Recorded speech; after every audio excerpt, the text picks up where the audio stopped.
I listened to your podcast with Kurt Metzger, and boy, that was wild.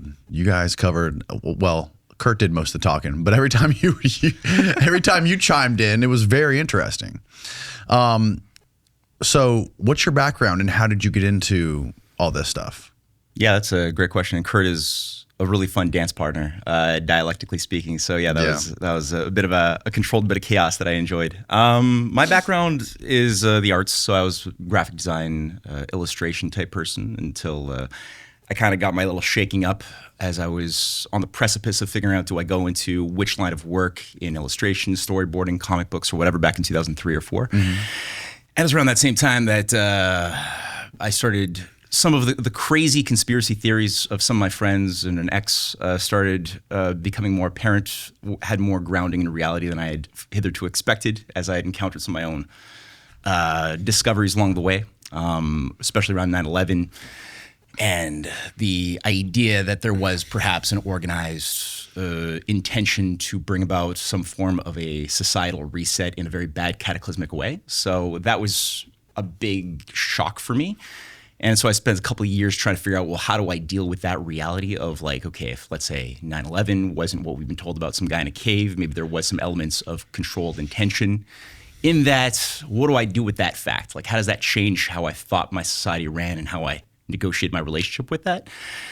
So that was a bit of a dark spot. Where'd you grow up? Montreal. Montreal. Yeah. Okay. So from there, I guess I was just trying to figure it out and bouncing around a bunch of theories that I could try to hold on to try to explain how there's been this transgenerational conspiracy that hasn't necessarily been noble in intention to create a certain very bad effect. And along the way, I found myself volunteering with the LaRouche organization, which is they had a small little, it's an American-based political organization that was very active in the United States. And they had a small little office in Montreal, usually with political tables with like,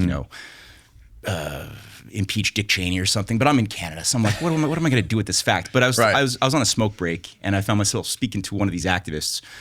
And basically they had signage saying, do something about the depopulation agenda. And I was like, you know what, I could speak to that. At that point, I had like gotten a bit of a handle on this idea that there was an intention to reduce the world population. And so I was like, I got 50 minutes for a smoke break. Let's have a conversation. And overall, even though I found that they didn't know as much as I did about secret societies, that I felt like I was probably a lot wiser than I really was at the time. At the very least, they were trying to do something proactively, and I wasn't. And that kind of bothered me. And they were providing some sort of a sense of an optimistic orientation about how do you deal with this very dark sort of shadow hanging over society that I didn't have as a concept. So I was like in a very dark place thinking that there's no resistance. There never has been. It's always been a controlled dialectic for centuries to bring us to this place. And I was like, oh, there's actually a way of thinking about my history and about what's going on today that I could possibly engage in. So for about a decade, I was working with them and there were some bad spots to that, but there was also, I think, a lot of good that I value in terms of a method, because there was a sort of a cultural educational program at the time, 2006 to about 2016 is when I was involved. Okay. So for the first few years, they had a very strong intention to, focus on reading original writings. So on top of doing political activism, I was reading a lot of Plato, doing a lot of constructive geometry. You read Greek? No, not the original Plato. Oh, okay. No, just what I could get my hands on, usually Benjamin Jowett or other shady Oxford translators. You can't rely on those fucking translators. They try to switch it up on you when you don't know it. They do that, yeah. But there was a general still meta story about the method of the dialectic and the zeroing in on paradoxes that is contained within all of the Platonic dialogues that I definitely was able to find a value in, as far as Plato's like general method of getting you to think about how do you investigate your core axioms, your core unexamined assumptions that are at the root foundation of all of the edifices of thoughts or hypotheses that we have about the nature of reality that we're trying to navigate and model and map out. So that type of process of learning how to have like external dialectics with others while at the same time learning more about how your own mind works, and then learning where the paradoxes or how to smell out paradoxes where a hypothesis doesn't fit with the empirical data of reality and where the cracks are.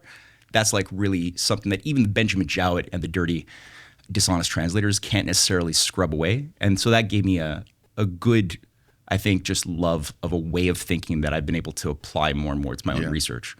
Yeah, there's a huge difference between the ancient philosophers, especially the philosophers of Greek antiquity compared to the philosophy of today. It's very different. It's much more lazy. Back then, they were far more unforgiving. Yeah.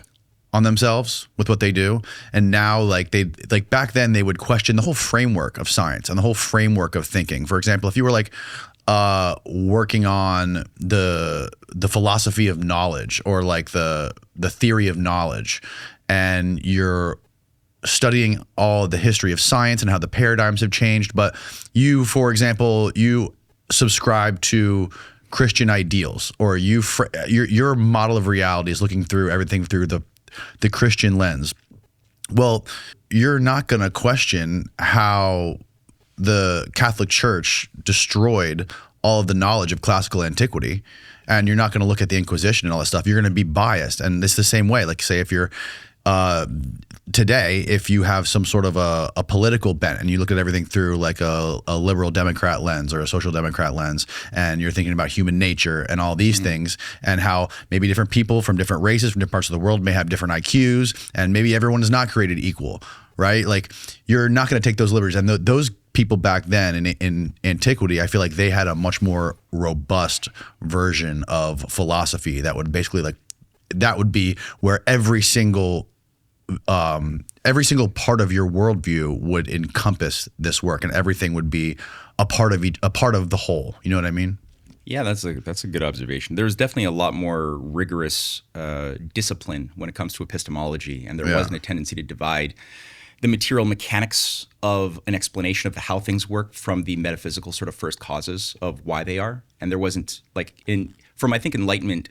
The Enlightenment period onward, there was more of a lazy tendency to sort of treat the world as if you had these two separate systems that had no correlation, where, when it comes down to the mechanics of things, then you could be an engineer, you could be a technician, you could have your opinions about, how a machine works, but then that type of realm has been severed from the why is it all happening the way it is, instead of some other possible fathomable outcome. And when they do tend to get into metaphysics, that's the idea of the positivist repulsion to metaphysics that came out of the Ernst Mach school and other 19th century empiricists who were really, really obsessed with just getting empirical data that you could taste, touch, put on a chart somehow. Yeah. They hated the idea of metaphysics because it was messy, and there was ideas of justice and soul and God or whatever that is, these metaphysical things that are not expressible in the sensory domain, but are ideas that are accessible through the domain of thought.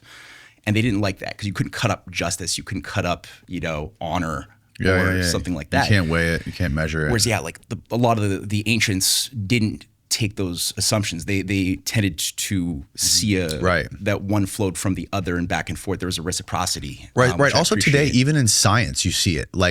Scientists they're very pigeonholed, and they have their blinders on, and they work on little things here and there, right? They very rarely or almost never question the whole paradigm or work on the whole the scientific method, or take a zoomed out 30,000 foot view of this stuff. Yeah. It's very and not only that, but it's it's all funded by corporations and special interests and all that kind of stuff. I'm sure that the Rockefeller Foundation has the greatest love of truth and cares about our right. Yeah, no, absolutely. But that's what I was thinking too. Usually when they do allow themselves to go into some form of metaphysics, it's messy and sloppy. And so what you tend to get are people who will be really, really rigorous mathematically on a localized thing like heat engines or thermodynamics, but then they'll be very good at the math and just measuring systems as closed systems that you get within the second law of thermodynamics, and that entire framework built up around Helmholtz and Clausius.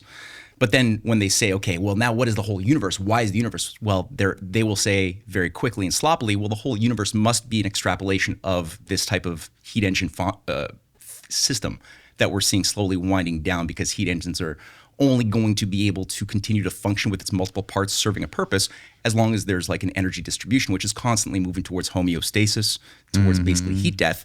And then they'll say, well, the whole universe must be expressing on the meta level this exact thing that I'm seeing on the empirical level in the localized region of the universe that I happen to be like measuring things in my. So they'll say thus the whole universe is animated by effectively death, and that we thus are like constantly moving inexorably towards some place of ultimate heat death. And it's like, well, that was a bit of a leap you just made there. Why do we assume that something that is useful in the localized region is also happening on the meta narrative, like the meta scheme too?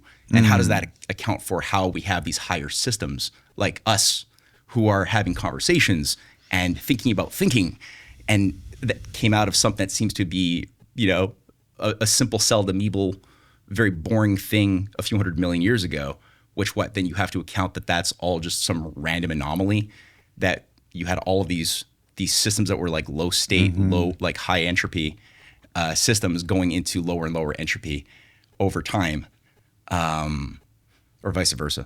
Right. And it's all just an accident that we happen to be here, So applying our laws of physics to the universe, essentially, right?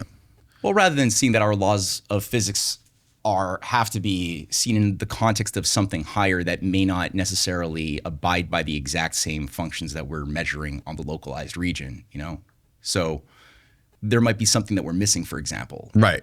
So right, totally. We're given like these cutouts of what the sun is, what the earth is, what all the planets are when we're in high school, and we're told that this is exactly the way it is, and we know exactly that the earth has these aspects of the 2,000 miles of mantle with 2,000 miles of this specific kind of like a core that has thermal convection, and this is what the sun looks like as but it's like, honestly, we scratch the surface to all of these things, and we don't have the humility to just see that, okay, there are things that we have that have been truthful discoveries, and we know that they're truthful discoveries, but they're highly flawed, or there's a lot of unknowns that we should take into consideration, be more honest with ourselves until we actually figure out a way to do the work properly to dig more than like 16 kilometers into the Earth's crust.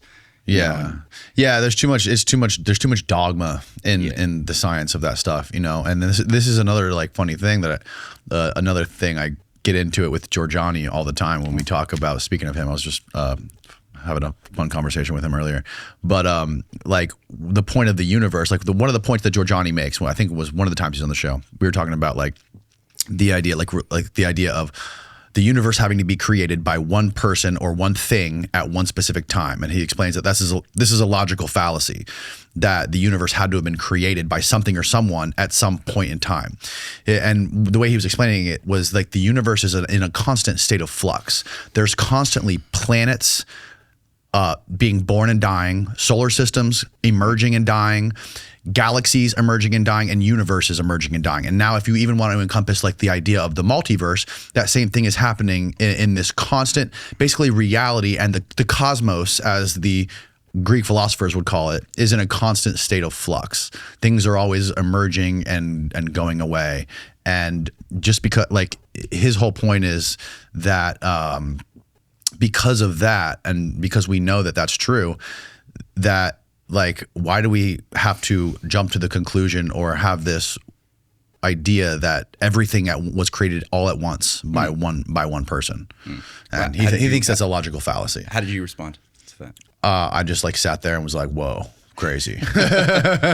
Well, the way I try to look for, I think one of the things that I've noticed is not necessarily useful as far as extrapolating dynamics that shape our empirical world that we live in. Like, we're kind of like born into a world that we were a baby, before that we were a fetus, before that we were really not a thing materially speaking, and then we're going to die. And everything in the material world that we're trying to map and understand have that quality of being limited and bounded within space, but also in time. So there's the space-time boundedness of all systems, because everything is a system. We're made up of parts as well, right? There's thousands of millions of billions of trillions of elements to each of the cells, right? That make us a unified thing. But I'm still, like, despite all of the multiple parts that make me up, which are super complex systems, I'm still like an identity when I look in the mirror and I think of myself when I was like 5 years old, being angry that I wasn't being given the fair amount of toys that the other kid in my daycare was being given. And I felt like that sense of injustice. There's still that certain feeling that I would say, even though I'm physically almost entirely a different person physiologically than when I was a 5-year-old kid, there's still certain feelings I have of like the anger of injustice, the anger of unfairness, you know, that still are something inside of me that I associate somehow with my persona or personality that may be ephemeral in many other ways, because a lot of the things I liked or wanted to be when I was a kid, I don't have those same affinities. Right. I like pickles. I used to hate that. But then, so I think when we start getting into the realm of first causes from the mechanics, we tend to bring in some of the artifacts of like the assumption that there must be, like when we think about the creator and all of creation, an absolute beginning and an absolute end. Right. Because it's like everything I see in my world has that. Why not the entirety of the cosmos must also have a beginning moment in space and time? And then the question is like, is it some theological 6,000 years ago thing, or is it a bunch of modern, you know, statistical probability fixated quantum physicist mathematicians who are like arguing about it, whether it's 13.7 billion years ago with the Big Bang or 14 billion years ago, or now I think they just discovered it must be 16.9 billion years ago or something. They're having these like debates that are forever, like the same kind of scholastic kind of debates of the how many angels can fit on the pinhole, the head of a pin. It's not that different in my mind. And so for me, I try to just look at, well, the qualities first, rather than try to quantify the time or the location in some presumed infinite Cartesian box in which, you know, everything just was created by either a big guy with a beard or whether some random spontaneous that just like popped out into the universe, you know, with some singularity, which then has other implications too. Then I could, if I either one of them, I could then dance and add layers to whether God did it 7,000 years ago or 8,000 or 9,000 or 6 billion years ago. What do the young Earth creationists believe? What is their time frame? I don't know. I thought it was 6,000, isn't it? Yeah, that's probably right. That was the consensus. Yeah. 6,000. But even then, there's probably some variety, some fake debate where they feel like they're having debates between how they interpret Genesis or something, you know?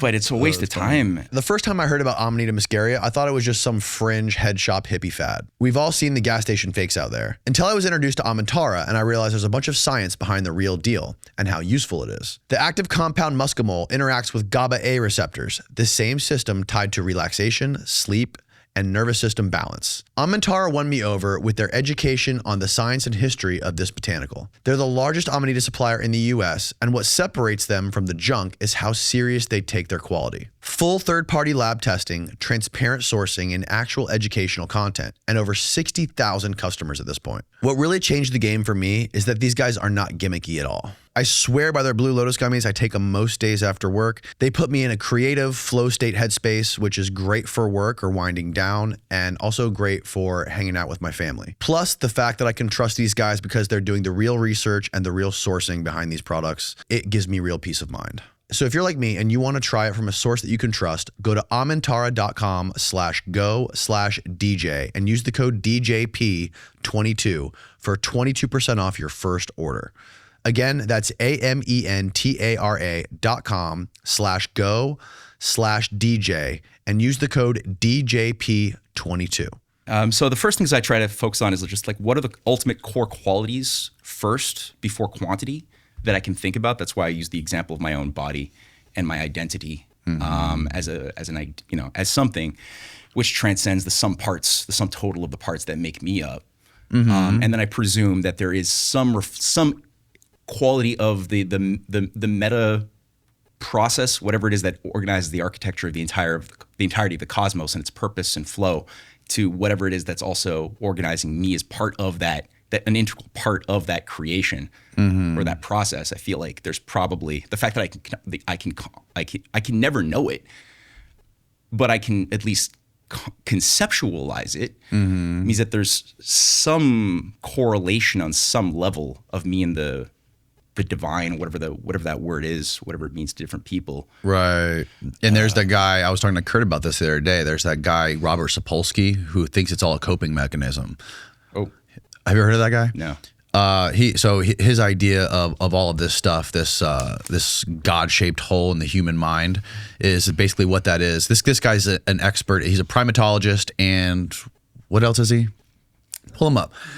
Neurologist, primatologist, crazy looking homeless. He looks like a homeless dude, but he's really smart. Robert Sopalsky. So he thinks that this stuff is all a stress reducing mechanism and it's nature's antidepressant. Oh.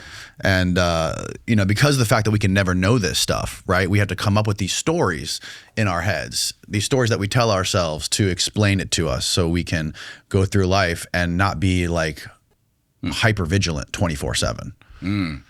Well, Anyways, that's his theory. He's a Kurt hated primatologist. So his shtick is he's a neuroscientist and a primatologist. So he studies apes and the brain. I guess, yeah. I don't know. I haven't read his books. I just like. I mean, there might be a certain element of I wouldn't throw out the baby with the bathwater, and I would say that probably it definitely. It's an interesting data point. I mean, it's a definite. I'd be curious to read his books and actually learn what he really thinks. Sure, why not? But I think that definitely when you have a sense of a reason for something, even if you're living in a pretty chaotic situation that's kind of scary, your emotional tone is definitely more inclined to meditative. Like, okay, there's a reason for it. At least you're less inclined to, like you said, be in a hyper what is stressed. It? Parasympathetic override. So there's an element, I'm sure, of like knowing that there's a reason for things or having an idea that there might be a reason for something happening. And I'm sure that part of the creation of a lot of the mythos, the sacred stories are rooted in there.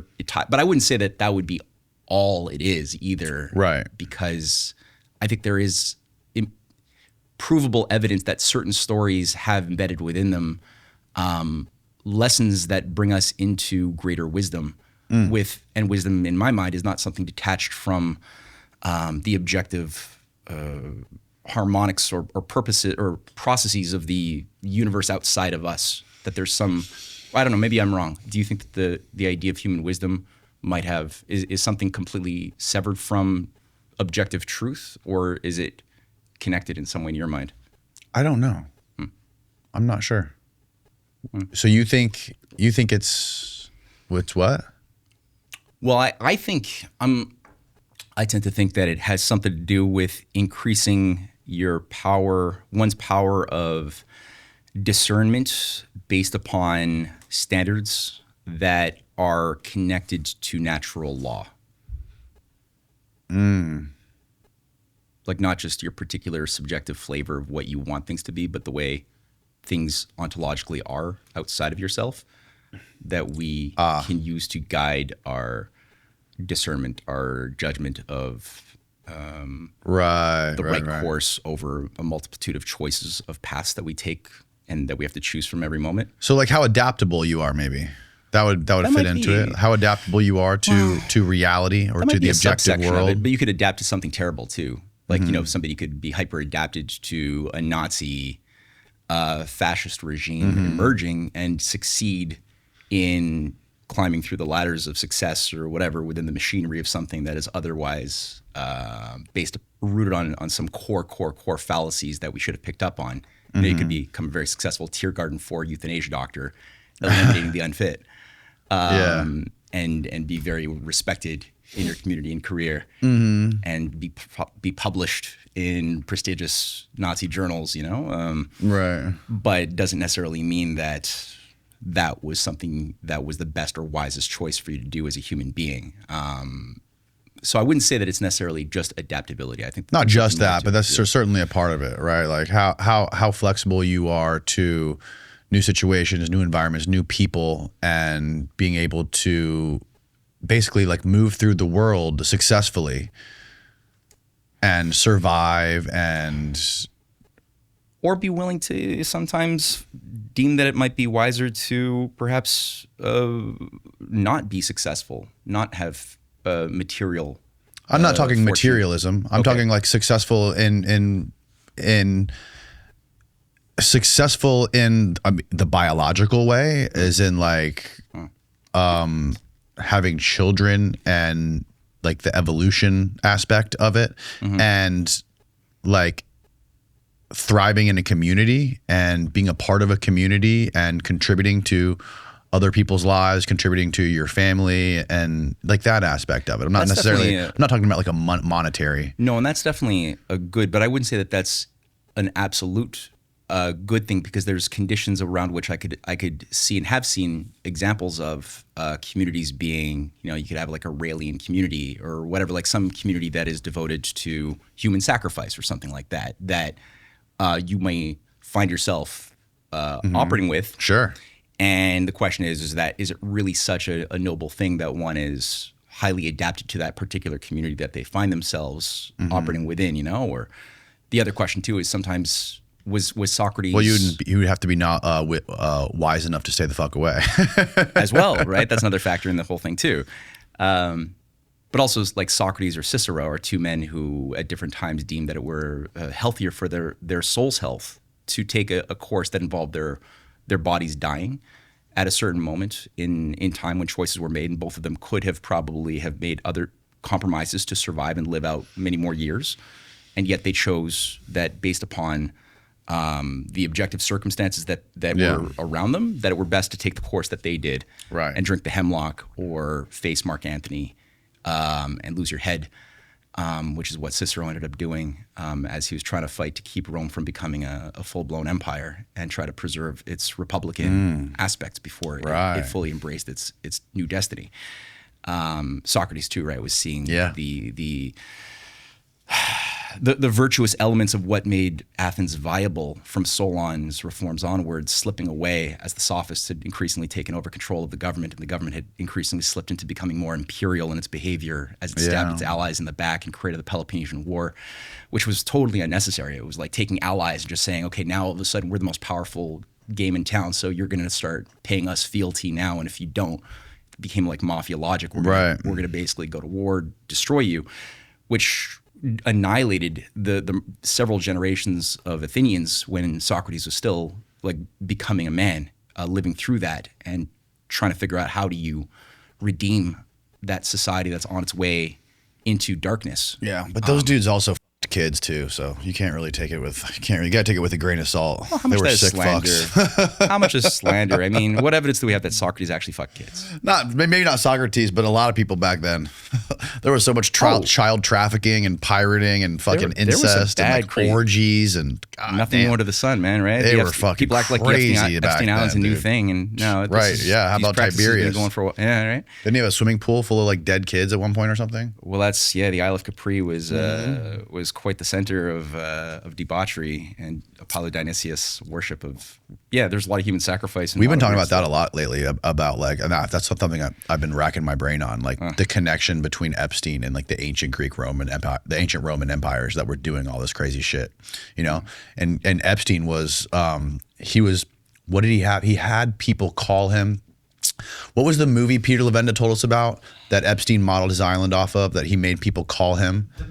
The Magus. Have you heard of that? I have not heard There's this movie called The Magus, and it's basically the same story. The Magus Epstein. or the like Magus? Magus, Yeah, okay. like Magi. Yeah.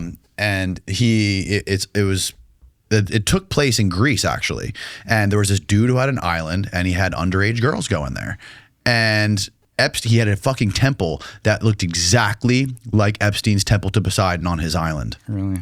Except he didn't have the blue stripes on it. That's the only difference. And there's emails. It's in the files where Epstein's making people email him. He's making them address him as Magus. Really? Yeah. I heard Fucking that there was weird. also somebody showed me an image too of, I think it's the Cavendish family of England that have a giant estate, and on one of their estates is an almost exact replica. And this is like a Norman family that came in with the Norman conquest under William, and that's when like most of the elites of England and had established themselves when they were granted sort of fiefdoms, perpetual fiefdoms in the Doomsday Book. And I'm sure it was the Cavendish family, I think, that has on one of their biggest estates this exact replica of that temple, that little shrine thing. Really? Yeah. I wish I could. I don't know if you were able to pull it up, Steve. I should have. How would you taken a find it better if you note. searched? Epstein-like temple Cavendish family estate, maybe? How do you spell that family? Cavendish, Cavendish. Now, it might be another family, them screwing up, but it's definitely one of the older Norman conquest families. That came in. But Interesting. yeah, I mean, as far as you go back, is that it? No, that's Epstein. No, that's the Epstein Island. Chatsworth House. Oh shucks, maybe I've got the wrong British oligarchical family.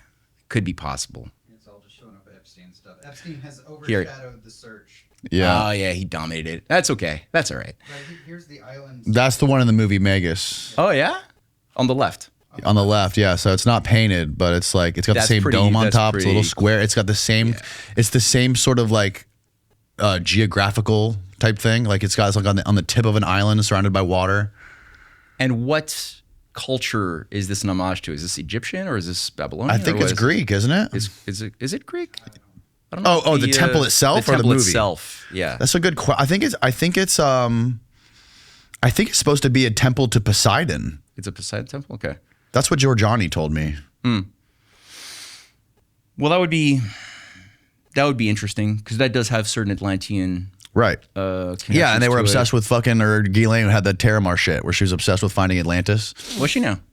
Yeah, you heard of that. I knew Terramar. I didn't know that the Atlantean. Yeah, so when she went on the run after Epstein himself, before they caught her, she changed her name to Janet Atlantis, and I guess Janet was based on like the Janet flights and like the unmarked airplanes, and Atlantis was because she was obsessed with Atlantis, and she had a submarine called the Atlantis, and she was literally trying to get permission from Castro to go dive, take her submarine down to find those ruins off the coast of Cuba. Is that true now? She was obsessed with Atlantis. Right, I'll have to look into this. That's interesting. There's a fascinating, I highly recommend Giorgiani's Substack article on this. It's called, I think it's just called, so you can find it. Just type in Jason Giorgiani, Janet Atlantis on Ghislaine, and he breaks down the whole backstory and like all the connections she had, all the people that she met with, and all the emails that she wrote about this. And she was even meeting with, Giorgiani claims, I don't know what his source was, but he says that she had a sexual relationship with Jacques Cousteau's daughter, maybe? Really? Something like that. Someone related to Jacques Cousteau, another woman. Okay. But well, Jacques Cousteau is another out of whack one there. I didn't know that. I don't know much about him other than he's really into the ocean. Well, also he's got this obsession with global depopulation. I think is he really? 200 million people should be all that is permitted under a healthy society that's in equilibrium with nature. Ocean Outlaw, a portrait of Ghislaine Maxwell. All right, I'll check that out. That's really good. July 20. So that's last July, year, right? Okay, well that's interesting. That's very interesting. What does it say about? Okay, whoa, what does it say? What is Janet Stevenson? No. What does it say about Cousteau? JACQU. There you go. Okay, Ghislaine's fascination with Atlantis and with the oceans began with her childhood on account of her father's friendship with Jacques Cousteau. So Not only was Robert Maxwell friends with Jacques Cousteau, but Captain Bob's Lady Ghislaine yacht was also eventually fitted out with equipment designs and design features provided through channels connected through Cousteau's oceanographic network. And as reported by the Dark Journalist, Cousteau confessed to Maxwell that his lifelong exploration of the oceans was secretly and obsessively motivated by the quest to find Atlantis. Ghislaine, who is bisexual, according to Giorgiani, tried to cultivate a relationship with Cousteau's granddaughter, Alexandra, who has denied the witness testimony, but she was on the island with Maxwell and Epstein. Okay. Fucking crazy, dude. That is interesting. Yeah, So he wanted depopulation? Yeah, he's a big. I think 200 million was his number of what should be permitted under a healthy, like a healthy homeostatic society that is in harmony, in his idea of harmony with nature, right? When did he say this? You can Google it. Jacques Cousteau, depopulation, 200 million. I can't say when he said it, but it's something that's pretty well known. He was not hiding that. He wasn't like, it's not like his esoteric secret doctrine, you know? Right. I'm sure you'll be able to find something. I'm not in my 20s anymore, and even though I've been improving my diet and my sleep, I still have noticed a drop in focus, energy, and motivation. And we shouldn't be relying on stimulants or drugs with unnatural additives. I just want my body working the way it's supposed to be. And that's what led me to Mars Men. A lot of guys notice changes as testosterone drops with age, less energy, slower recovery, and a harder time staying in shape. Mars Men is a natural supplement designed to support healthy testosterone levels, weight management, and exercise performance with ingredients like tonkat ali, shilajit, zinc, boron, and more. What I notice is steadier energy, better focus, and faster recovery after workouts. No caffeine spike. Just a steady, consistent drive throughout the day, and I love that it keeps things natural. Mars Men is made in the USA, third-party tested, and it comes with a 90-day money-back guarantee. And for a limited time, our listeners can get 50% off for life, plus free shipping and 3 free gifts at mengotomars.com. That's spelled mengotomars.com for 50% off and 3 free gifts when you check out. And it's also available on Amazon. After you purchase, they're going to ask where you heard about them, and please support our show by letting them know we sent you. I think that part of the idea of a lot of these, and we can jump back to the Atlantis pursuit thing, but when it comes to a lot of the ideals of the radical ecologists like Jacques Costeau, who I used to really enjoy his nature shows when I was a kid, is that, again, it comes out of this second law of thermodynamics obsession that is the artifact of extrapolating the heat engine like dynamics onto the whole universe that occurred in the end part of the 19th century around the Royal Society. Remind me the second law of thermodynamics. That's that all systems are entropic, all systems are inclined towards a heat death. Yeah. Entropy always goes up, never goes down, right? Entropy goes up. Yeah, exactly. Never goes down. There's never going to be more, and that's because when you put gasoline in a gas tank, that gas tank is not going to produce more gasoline as it burns fuel to make the pistons move and to make it do its function, unless you go from an external source to put in from the outside more gas into the thing. Order never goes up over time. Order always goes down over time. Yeah, exactly. Everything gets more chaotic.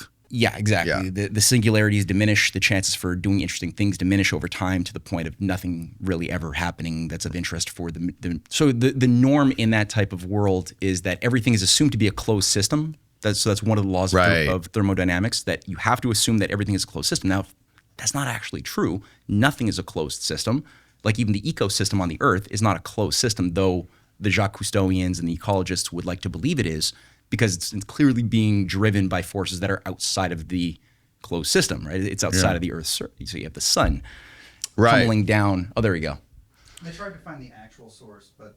In order to stabilize world population, we must eliminate 350,000 people a day. It is a terrible thing to say, but in order to stabilize world population, we must eliminate 300,000. Okay, how does he want to do this? Well, they usually are... So they don't actually... It's not 200 million, eh? It's... okay, so... He wants to, when calculated, so what does he think the homeostasis would be? 1.3 billion over a decade killed? Or what does he think is the normal quantity that should be allowed to exist based on that calculation? Okay, that's a derivative of an idea of what you think the normal should be, right? Cousteau viewed unchecked demographic expansion as short-term thinking. Yeah. As a form of a societal cancer that was destroying marine and terrestrial ecosystems. Yeah.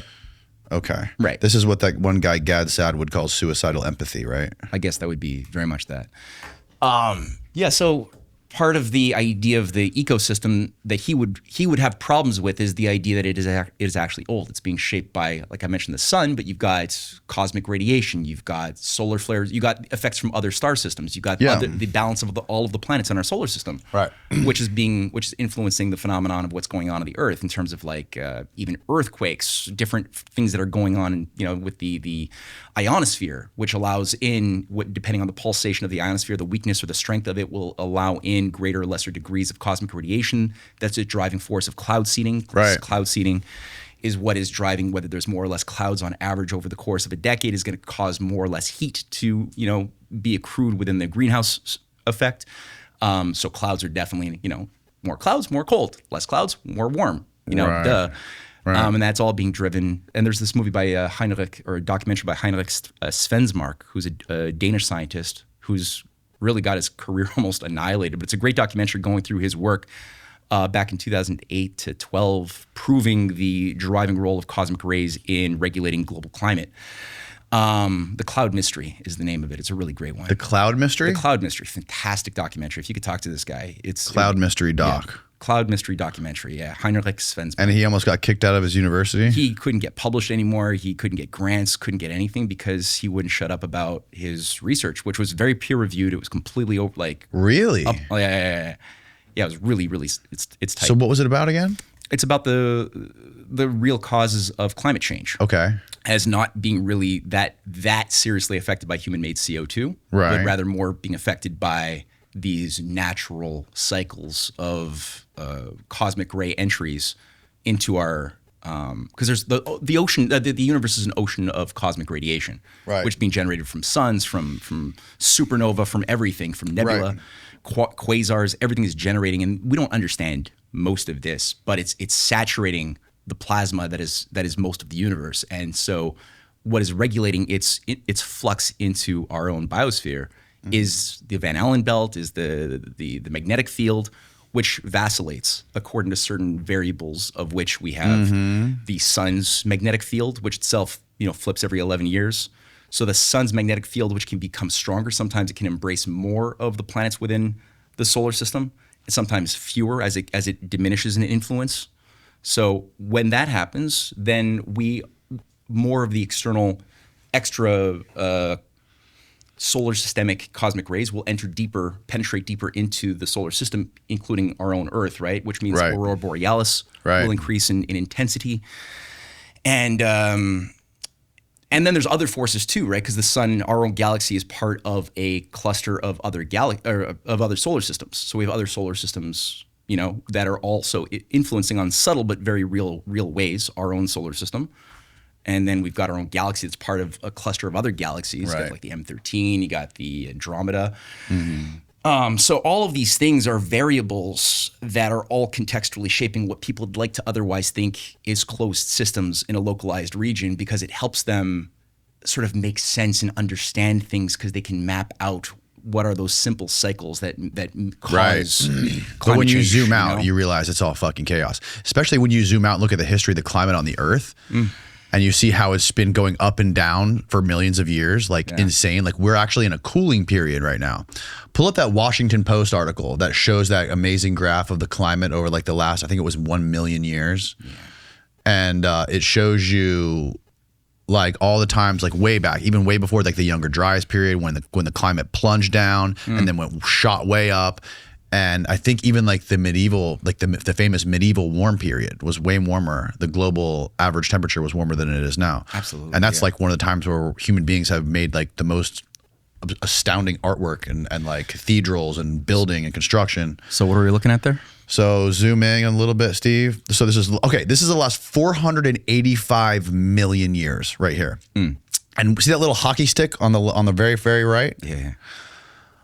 That's just the last, million years. Yeah. Well, I know that little blip up, that would be probably the Holocene warming. Right. So for the last 8,000 years, since the big floods happened 10 to 12,000 years ago.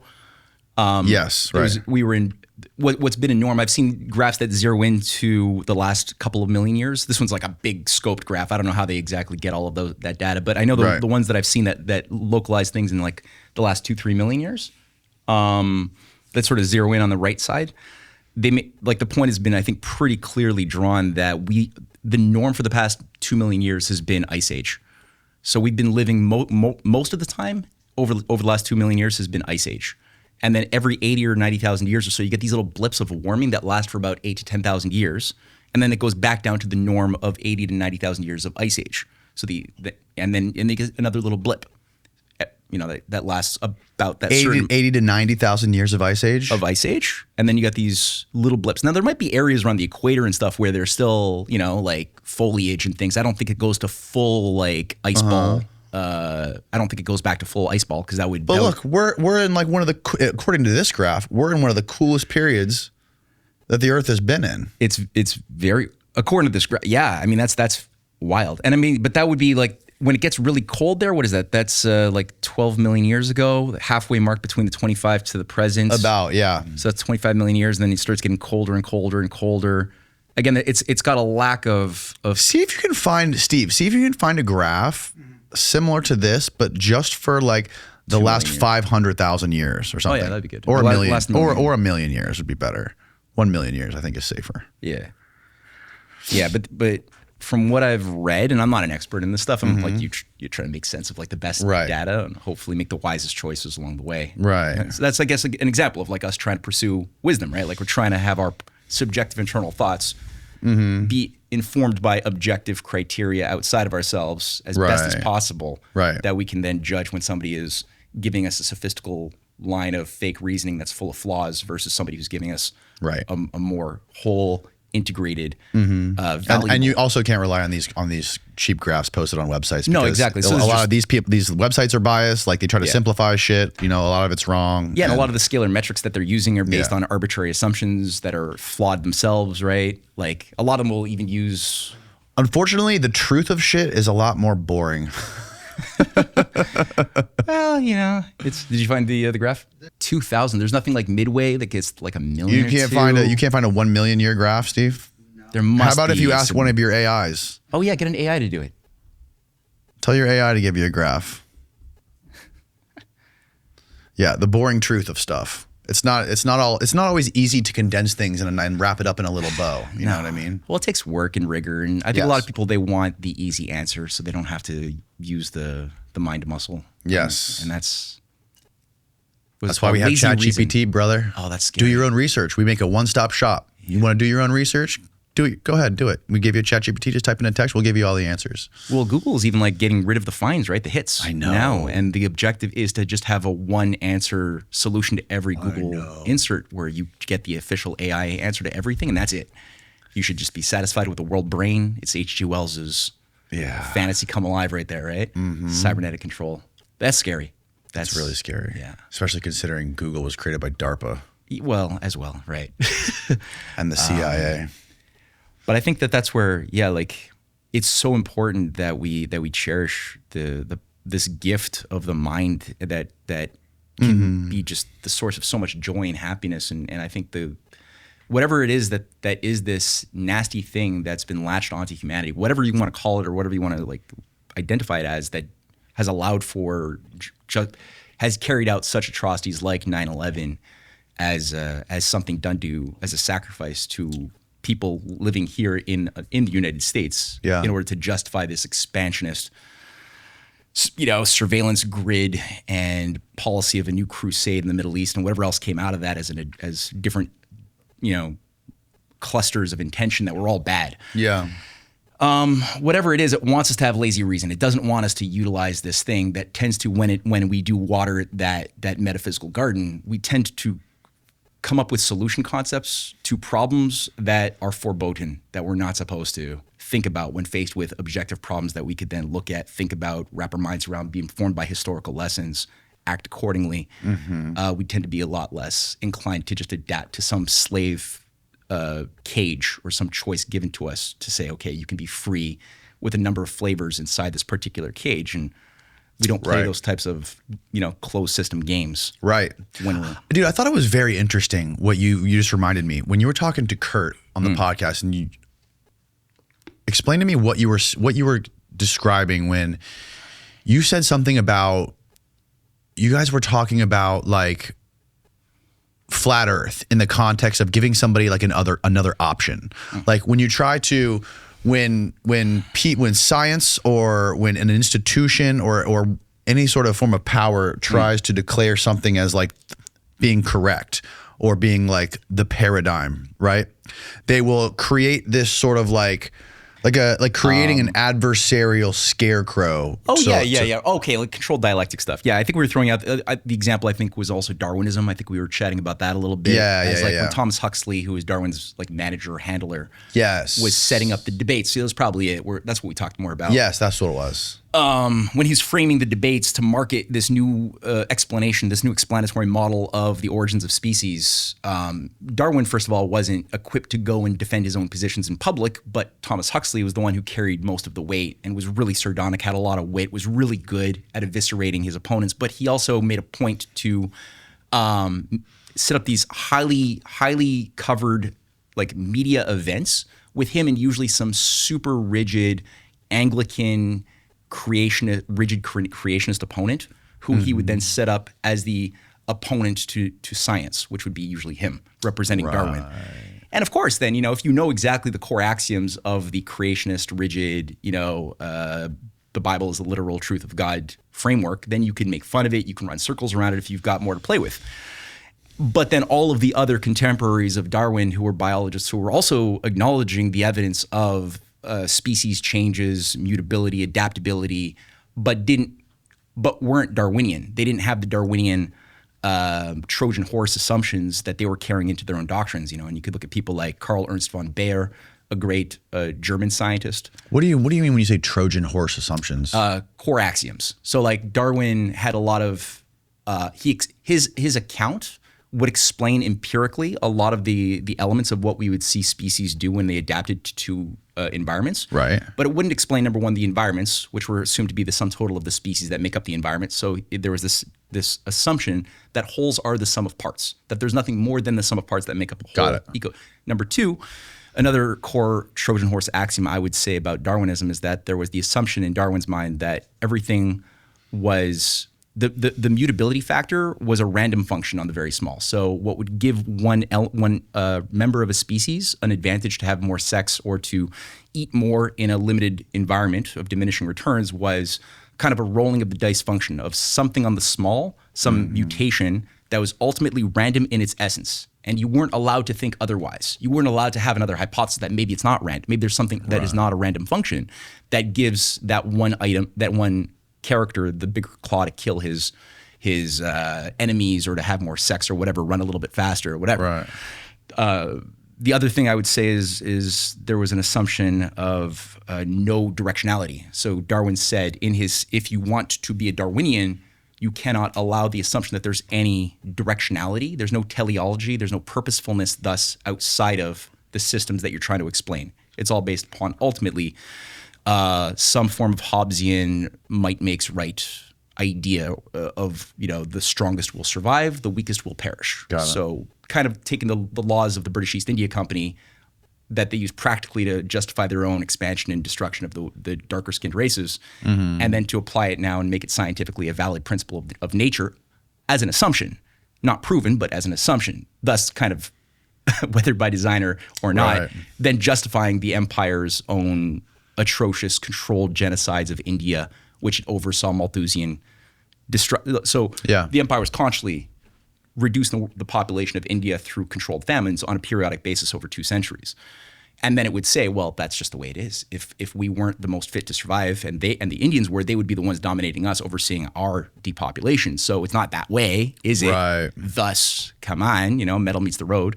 And the other thing too is I would say Darwin, in his own autobiography, admitted that he derived his theory of a world of diminishing returns where the strongest survive and thrive and adapt and the weak perish by reading Malthus's essays on the principles of population, which is a 1799 essay that Malthus published as not an objective scientist or a social scientist the way he tried to portray himself to be, because the man himself was a teacher at the Haileybury College, which was the official college that would train all of the British East India Company administrators. Okay. So it is the official college of the British East India Company that he was a disciple of, trying to create some theory of overpopulation and how to act preventatively on future crises of population overrides, right? Because he was the mathematical law that he discovered, which was never a law, was that human populations will always grow geometrically while agriculture always grows arithmetically. Thus, you could foresee,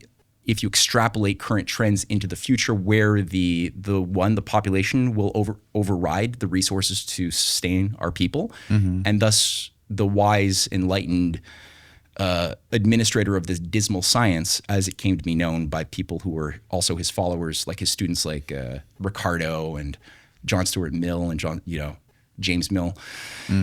They called it the dismal science because it was like these are tools. This mathematical ratio becomes a way to then use, as Malthus says, the gifts that God has given us, famine, war, the plague, to organize controlled population reductions before we hit that crisis. Flatten the curve. That's the So that's like some disgusting Really? stuff. It's all in his first edition of his essays on population. And Whose essays are you talking about? That's Thomas Malthus. That's Malthus. Okay. Yeah. Yeah, there it is. The essays on principle of population. Yeah, the population growth increases geometrically, exponentially, while food supplies only increase arithmetically. Right. And again, he foresaw that by the end of the 19th century, there would be a cataclysmic, like Armageddon-like situation unless we acted preventatively then in whatever, 1798. Oh, wow.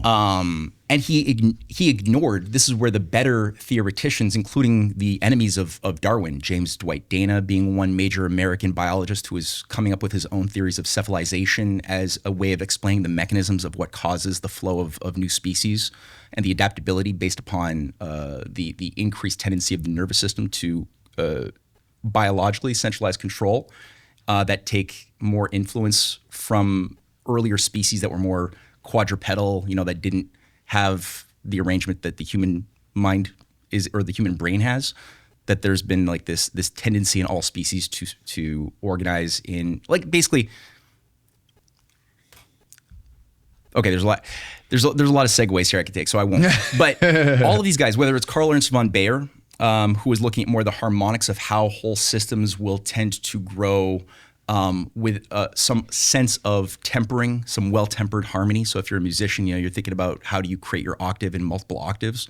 There's an idea that you can't mathematically fit all octaves because the relationship will change the harmonics and how each octave relates to each other. So you have to go for a more well-tempering thing that uses a musical instinct that will allow for the piano or whatever instrument you're trying to tune. And that was informing a lot of the best scientists. So there was an idea that musicality, harmonics, was something to inform our formation of hypotheses that explain biological, physiological, or even physics. And Karl Ernst von Baer was just a pioneering scientist who was looking at the role of creativity, how something new that was more than the sum total of its parts could occasionally express itself that didn't have 100% precedent in previous systems. Right. Like the mammal emerging out of systems where there was no evidence of mammalian life, and then all of a sudden there was. Now there's elements where the mammal in the earlier, I don't know, I guess reptilians or whatever previous proto-mammalians, but we don't see gradualism. So there's not a gradual emergence of one species slowly, gradually evolving over time into a new species. You tend to get these quantum leaps in a sense. Like apes and us. Yeah, like there's correlations. You couldn't have us where they're not apes that appeared. Well, there's more ape-like people walking around for sure, but like there's clearly like a huge gap.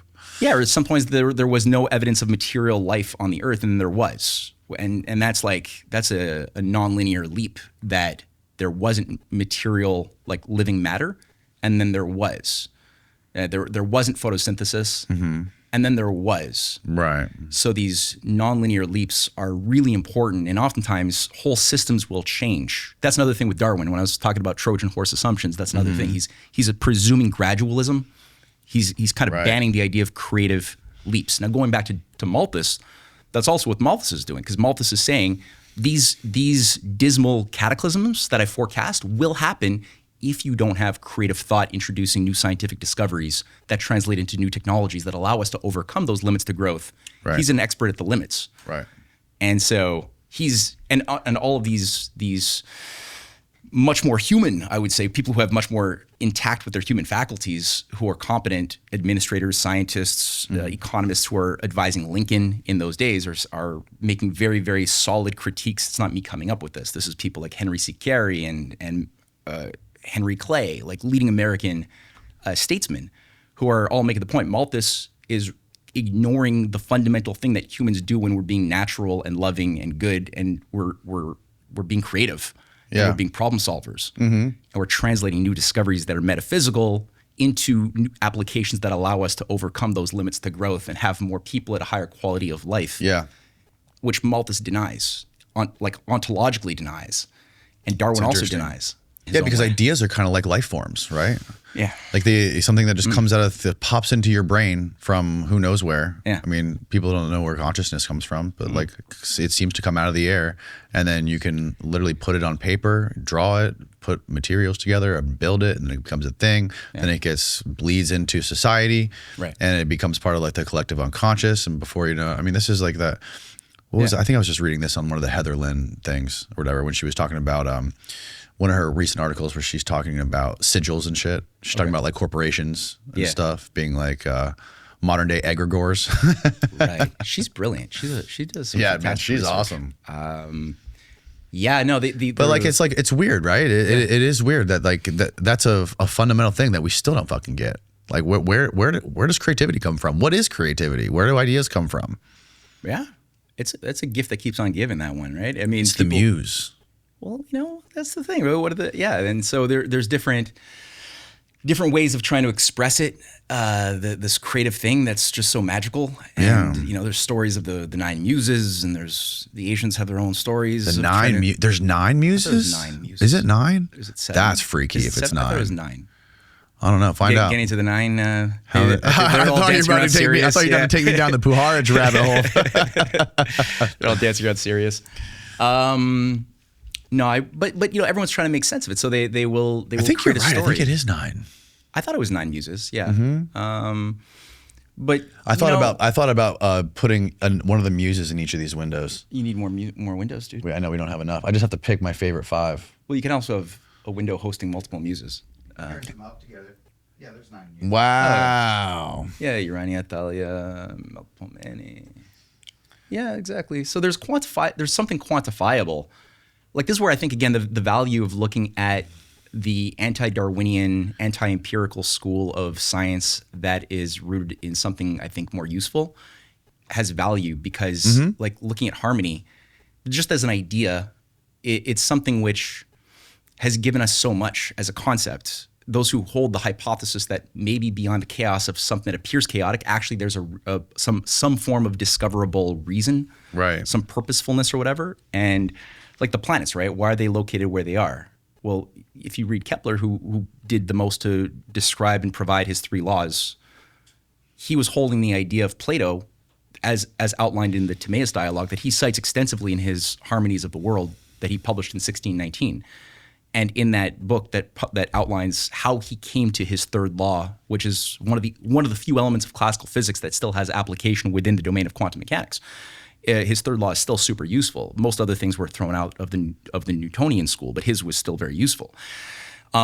He shows you how. So he's citing Plato. He's citing Plato's Timaeus as what gave him the idea of the hypothesis that there is some musical tempering that is tied to some geometric ratios that are rooted in discoverability. So the sound of the square, the sound of the triangle, the sound of the pentagon, which Plato's outlining in the Timaeus dialogue.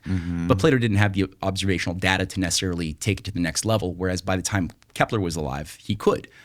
So, well, with those ratios, he's then able to then test out, well, okay, if we look at the minimum maxima of each of the planets that are knowable in his time, so take the closest and the furthest distances when the planet is moving at its slowest and its quickest speeds.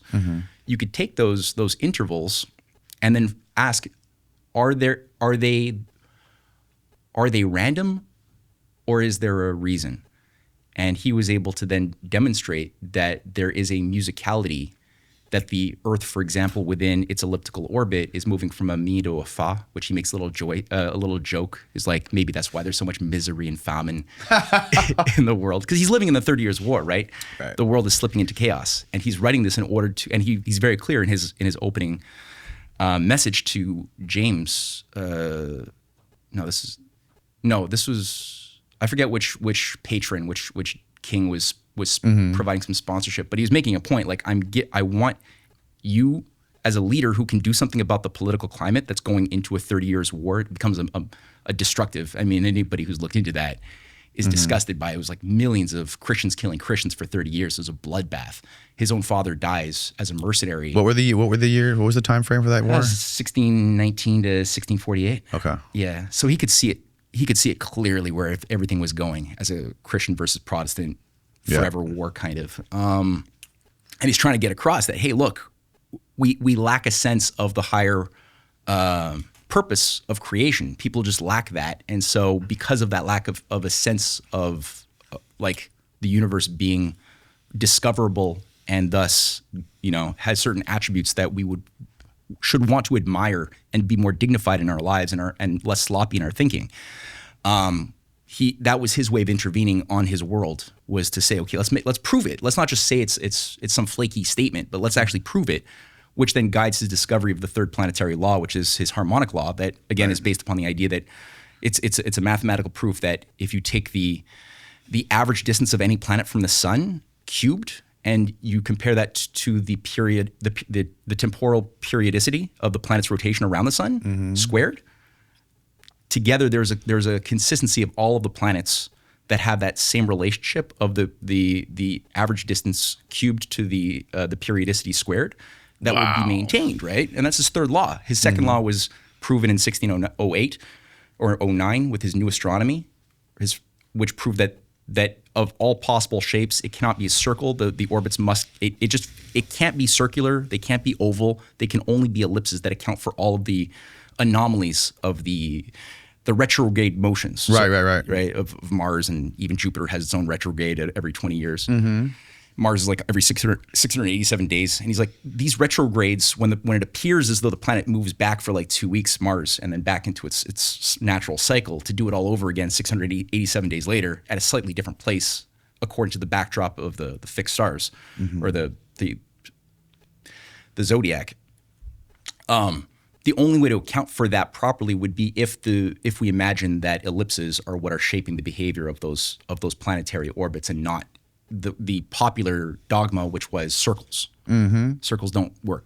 Right. Because that forces you then to create epicycles and circles on top of circles to account for these weird little things, which you could, again, angels arguing on a pinhead of a needle. You could, have all sorts of infinite theories that appear to be a debate. Yes.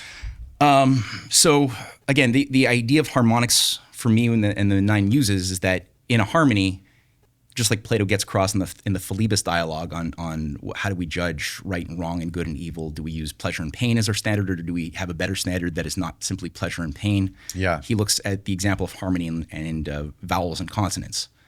And so you have the idea of that within an infinite spectrum of sound, there are certain quantized moments that we could consider to be harmonious as consonants, which then Plato takes even further in the Timaeus dialogue, that each of those consonants are generated by certain shapes that are discoverable, like the square to the triangle, and how the square will generate a certain ratio. Yes. If you inscribe it within a circle of the same circumference to another circle that has a triangle within it. Right. Right. And one would have... This is his work on forms, right? It all ties into it. Yeah. But yeah, in the case of the square, you would create within 1/2 and 1. So if you have like an octave is just half the string to the whole string, right? Or half the circle to the whole circle. And then if you put a square in there, then you get 3/4 as sound. So you could hear the sound of what that 3/4 would be to the 1/4 or to the half. Right. And then you could do the same for the triangle that has 2/3 to 1/3. And then how does that sound in tandem with the square sound of the 3/4, the sesquialterate to the sesquitertiate.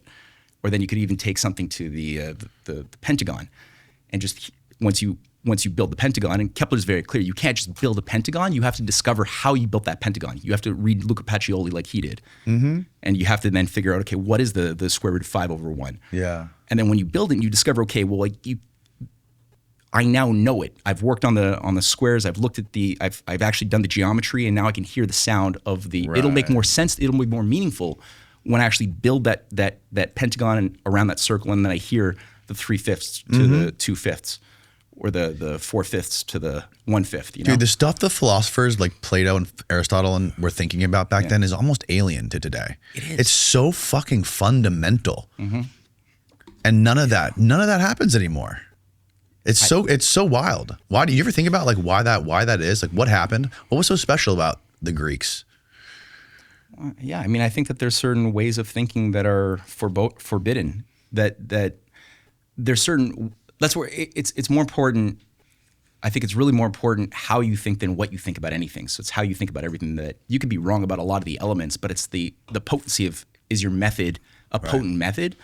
Because Plato was wrong about a lot of the elements, the details. Right. But the method was really, really super hyper potent. And you'll find that when you read the original writings, goes back to when I was working with the LaRouche organization for a number of years, and we were reading, that was the greatest thing about this old man LaRouche who passed away in 2019, is he did have a good impulse to try to encourage, especially the younger members, to go on a curriculum, like be disciplined in the mind, read the writings of people who seem to have made discoveries, and then try to think about what their mind is doing as they wrote their own words out to showcase how they are hypothesizing, or even in Kepler's case, he's really, really gracious because he's telling you how he's even falsely like how his bad hypothesis occurred, so that you don't take for granted how the good how much work it took for years to finally generate that good eureka, like that potent hypothesis.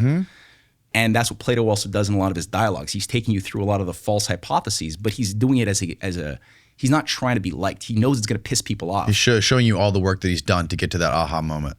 Yeah, and yeah, exactly. And that's wisdom. I think so, right? It's like a good teacher. The teachers that we like the most, that influenced me at least, and those who didn't give me all the answers. They were the ones who were trying to find a way to give me the right questions so that I could figure it out. They had faith that I had something inside of me that could go and do it, and weren't trying to put it into me. Right.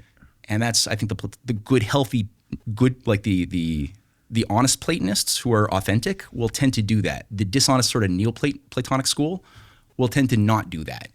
They'll tend to put things into, but they won't. Or they'll play as though they have mysterious knowledge that when you really, really provoke them or encourage a conversation dialectically, they actually turn out that they don't have this mysterious knowledge that they want to project as an aura of, like, I've got this smoky wisdom that I know, but then how did you come to that? Right. Have a dialogue with me. And then when they do, there's usually an inability to demonstrate that they've earned that confidence that they want. Right. So. Yeah, man. That's very true. So how did your research in this lead to all of this stuff that you're doing with this new film that you made about this giant psy-op of UFOs? That was done. I guess it all kind of has its place. Which, by the way, like, your angle and your take on all of this stuff with this disclosure stuff and the whole UFO phenomena is very unique. I don't know how I've never heard anyone come at it from this angle before, or at least explain it in a way that encompasses the whole psychological or philosophical idea of it, like how it affects society. Well, thank you. Yeah, what I guess I tried to do. Trying to think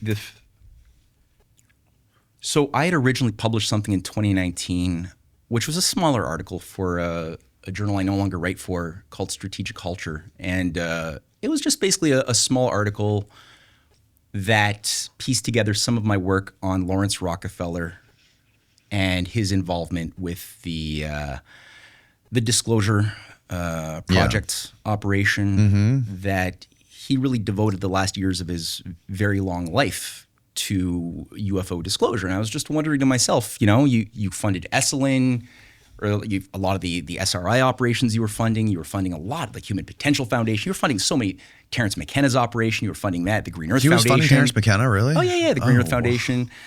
And this goes back, he was originally with one of the key guys, the Rockefeller Brothers Fund in the 30s, like late 30s, funding the War of the Worlds broadcast as we know that was a social engineering. The H.G. Wells thing? Yeah, exactly. So that was being bankrolled by also the Rockefeller Foundation. And it was overseen by the Princeton Radio Research Institute, right? And it had a bunch of people like Hadley Cottrill and Robert Stanton, who was the head of CBC and close friends with Nelson Rockefeller. And so this guy's got this strange career overseeing, like, transforming alchemically the United States from, like, a viable a republic in my mind that John F. Kennedy was trying to sort of defend and revive into becoming more and more like a seat of empire. And And also funding the MK Ultra adjacent operations at the same time, which is what I'm seeing, like the whole Esalen program on a lot of the psychedelic work. I see that as having a direct tie to the CIA MK Ultra work on psychedelics. Explain to I'm ignorant on the Esalen thing. What was that about? That was an organization in Big Sur, Esalen, no? So Esalen's You're saying it was running parallel to MK Ultra? I would say so, yeah. I'd say a lot of the work on the role of psychedelics, the application of that in the case of Esalen, is more applied. So taking a lot of the psychochemical work that had been developed in LSD and psilocybin and DMT under the vast network of the CIA's MK Ultra program that had hundreds, if not thousands, of projects and sub-projects in the 1950s. Because I think it was created in 1953 or 54. And it involved a lot of guinea pigs in schools. In Harvard, the psilocybin project that generated the Unabomber. And he was funding a lot of this stuff. Oh, he's funding a ton of this stuff. Wow. Yeah. But then it was just a weird thing to see that sort of shifting of the gears at that late stage of his life in 91, 92 towards his very big passion of UFO disclosure. As Clinton came into the White House, and one of the first things he got Clinton to do was Clinton adopted his program for the first batch of like several million classified documents tied to FBI and other, files covering UFOs in general. It didn't turn out that there wasn't that much there at the end of the day, but it was a big deal, and it really did give a lot of steam to the operation. I was watching one of your videos, and you showed the letter that he wrote to somebody. Yeah. I'd never seen that before. That was wild. Well, that was where he's calling for I think that was the one where he's talking about the importance of the Roswell story. Roswell story, right. Yeah, we have to really hammer it, making this part of the mass zeitgeist. Like that part of the mythos has to become really, really clear and present in the minds of everybody, because we're going to build an entire structure that will be an organizing principle around this core story. So we have to really nail that. But it wasn't just that, right? He brought together people like Robert Bigelow to his ranch, and I think it was Wyoming. Stephen Greer was brought into this important conference. A big seminar that organized. Linda Moulton Howe was brought into it. There's a number of other big names in '93 that sort of like helped sort of congeal the new phase of how the disclosure operation was going to unfold over the post-Soviet age, because now the Soviets have melted down, right? 91, 92, Gorbachev has now pulled the plug on the Soviet experiment. So now America no longer has that organizing principle to build itself up around, which was the entirety of the Cold War. Right. You don't have the Russia boogeyman anymore. Yeah. Which again was part of the Esalen operation too that Rockefeller was funding, was the American-Soviet friendship operation that Esalen, Michael Murphy, was a big part of organizing the U.S.-Soviet Friendship Association, where they were bringing in KGB operatives, other members of the technocratic class of Russian mystics were being brought into Esalen to go to their retreats and then to be sent back to Russia and vice versa. So you had this thing going that organized. Gorbachev was a big patron of the Esalen operation inside of Russia. So Yeltsin was actually brought in to California in the 80s. Again, all on the bankroll, the dime of Lawrence Rockefeller. So that's fascinating stuff. So I'm just wondering, like, why? Yeah, why was he so interested in this? Yeah, so I'm just, in my article in 2019, I was just piecing together a lot of the connectoids, and I brought in Tom DeLonge's operation and how a lot of those same people who are working with Tom DeLonge? DeLonge. The Blink-182 dude? Yeah, his To the Stars. What was his thing called? To the Stars, yeah. Academy of Arts and Science, yeah. And how certain people who were very important shapers behind the scenes were tied to Jacques Vallée, to Hal Puthoff, and others. What is your take on Jacques Vallée? It's okay, you can disparage him. He won't see it. I think there might be certain things that he might be overlooking about what he's been engaged or interfacing with, perhaps. I'd like to presume that he really does honestly mean well. I just started reading his book that he recommended to Diana Pasulka, the Satan book. You Yeah. familiar with that story? Kurt got me a PDF of that. I sent it to Kurt. He must have forwarded it to you. okay, Yeah. Yeah, I was gonna start I'm with reading it, and I'm not seeing the connection. I don't know yet. I'm only 150 pages in, but is the one that was written by like these Carmelite? it was written by Carmelite, some French people. But the closest thing I can make is that there's like this phantasm connection where like the book's coming from a very theological framework, and it's trying to explain like how the different forms of Satan and where it comes from and like what it means, and the difference between like actual satanic or demonic possession versus like a psychological disorder, and how you discern the difference. And the only way you can do it is by going to a priest, and like how Satan allegedly controls, according to the Bible, when they say the heavens, they mean like the upper atmosphere, and can distort illusions and can alter human perception and the human senses, but he can't fuck with your soul. And it also explains, like, it really gets pretty deep into like according to like the Gospels or according to like, I don't know according to who, but it explains what Satan really was. And it was interesting because it was and something I never really understood was the way the book describes it is like he is like one level below God, and he's like on the hierarchy of angels, he's on the very tippy top right below God. And what makes him Satan, what makes him a fallen angel, is that he has like ultimate intelligence, ultimate power. Like he's perfect in every way, right? In every sense of the word perfect, like in all knowing, you can, like, he has all the knowledge throughout history, throughout time of everything, and like has the ability to do good like infinitely.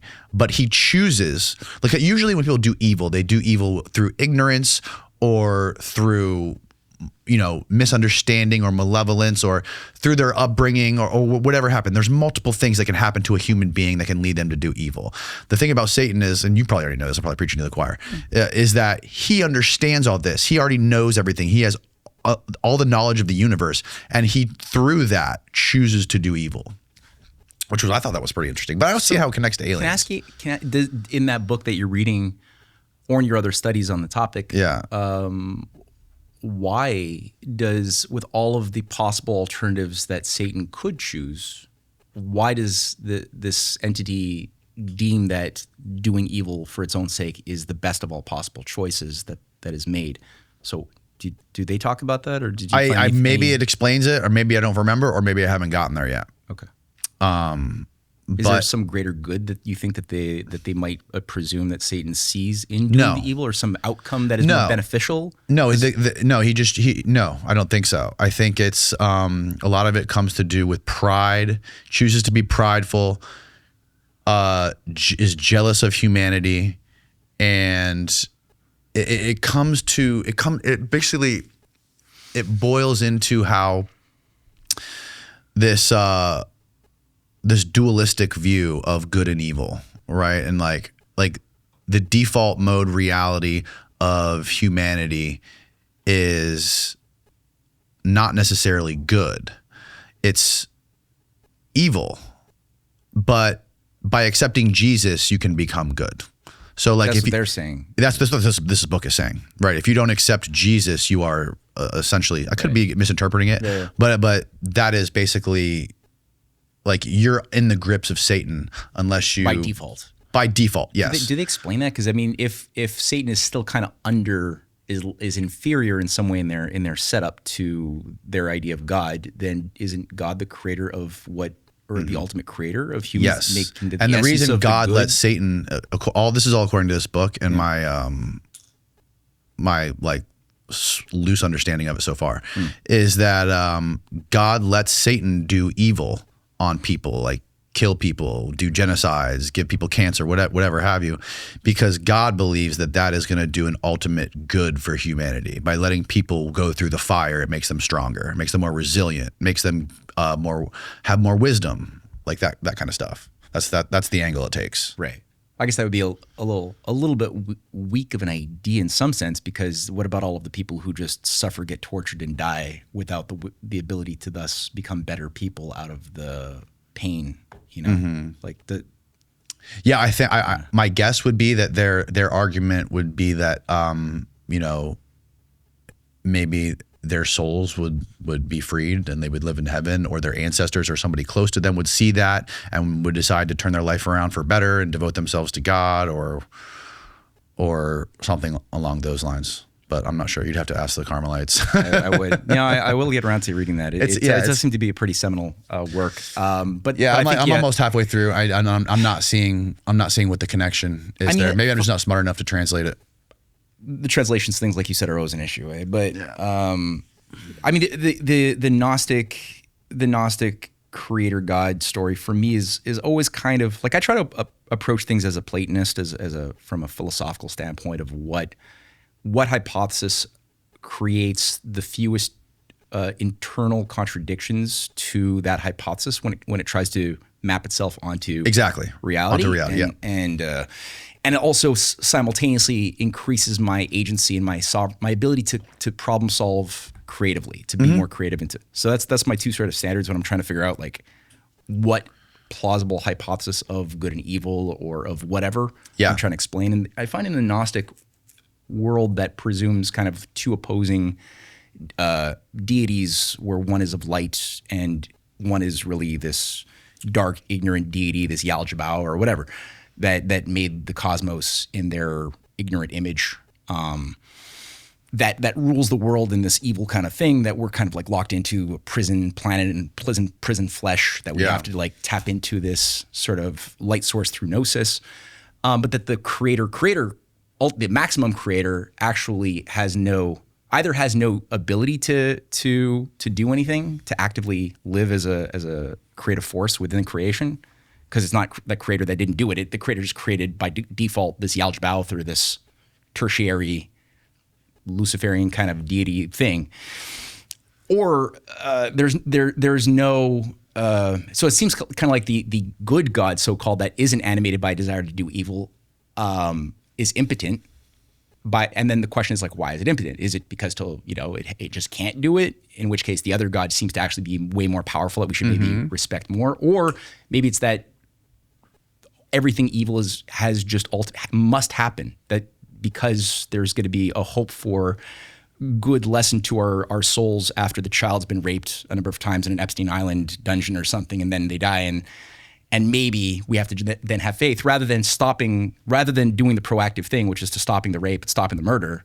So we don't do that, because we should hold back and let this happen, because maybe the kid's next life is going to be benefited by it. Right. Don't try to help the genocide in Africa being carried out by these multinational corporations by design. Right. Because maybe they all deserve it by transgressions that all of these. It will lead to, because God thinks it will lead to a greater good, so he'll permit Satan to do that. Or wants according to this book. Yeah, it all becomes very necessary in my mind, and that's for me. It feels like coping. Kind of coping. That seems more like coping. Yeah. If anything, a sense of disempowerment maybe, and you just have to come up with some meta like sacred story that will give you a reason to go to bed at night with a clear conscience, knowing what you know about the unnecessary evils being done to so many innocents. Yeah, coping. I'd say that applies. What were we talking about before I derailed you on Jacques Vallée? You were talking about the Rockefellers, and you were talking about like what got me into the thing from what I was talking about to what. So I guess the thing was I have wanted to make this story. I wanted to pull on the thread more, and I was using a lot of disparate patterns that I was just pulling together kind of haphazardly into an article in 2019. But I've wanted to dig in more deeply and make it. In 2022, my wife and I started. She's a wonderful author as well, Cynthia Chung, and we started working with a filmmaker. In taking some of our articles and our research, making them into movies. And this filmmaker is really good. And we made like probably 20. And along the way, I've always had the desire to try to like create the alien story, or put the research I had done into a more dignified, rigorous skin suit. Like try to find a way to give it more expression. Yeah.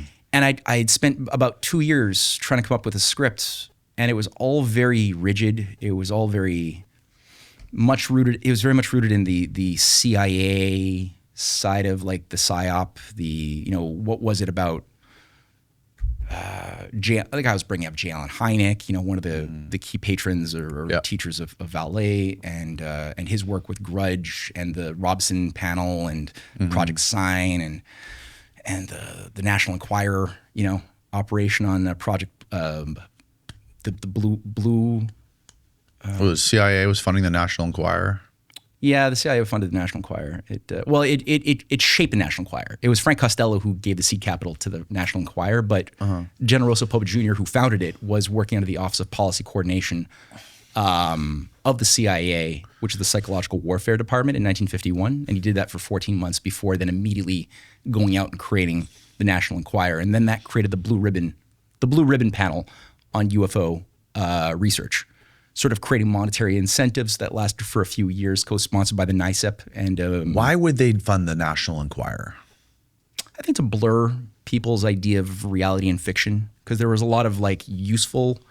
There were useful articles and investigations often published in the pages of the National Enquirer, infused in with total creative writing and fiction. Bigfoot and shit. Yeah. And yeah, Lemurians from like Shasta and stuff. So yeah, and they would just, I think that was part of the thing over time. If you're working on a multi-generational magic trick, you got to think long-term, right? What seems kind of fringe novelty in the moment actually might be part of something which is shaping increasingly the collective zeitgeist, the subconscious dream. mind, maybe? Yeah, the subconscious mind. So yeah, give your 30,000 foot view of this whole thing. You think it's a multi-generational magic trick? That's the hypothesis I've been operating on, is that it's a multi-generational magic trick. Being conducted by who? Being conducted by Rockefeller types? Yeah, I guess so. I mean, I think that there's a Rosicrucian element, a Hermetic Rosicrucian element underpinning this ritual, as far as a more neo-Gnostic movement that is that has been working behind the scenes to create the foundations for a reset of global culture, global religions at the end of a millennium, maybe 2033. Reset of global religions. Yeah, reset of global mass psychological reset, sparked maybe with some trauma, some shock therapy to the mass zeitgeist,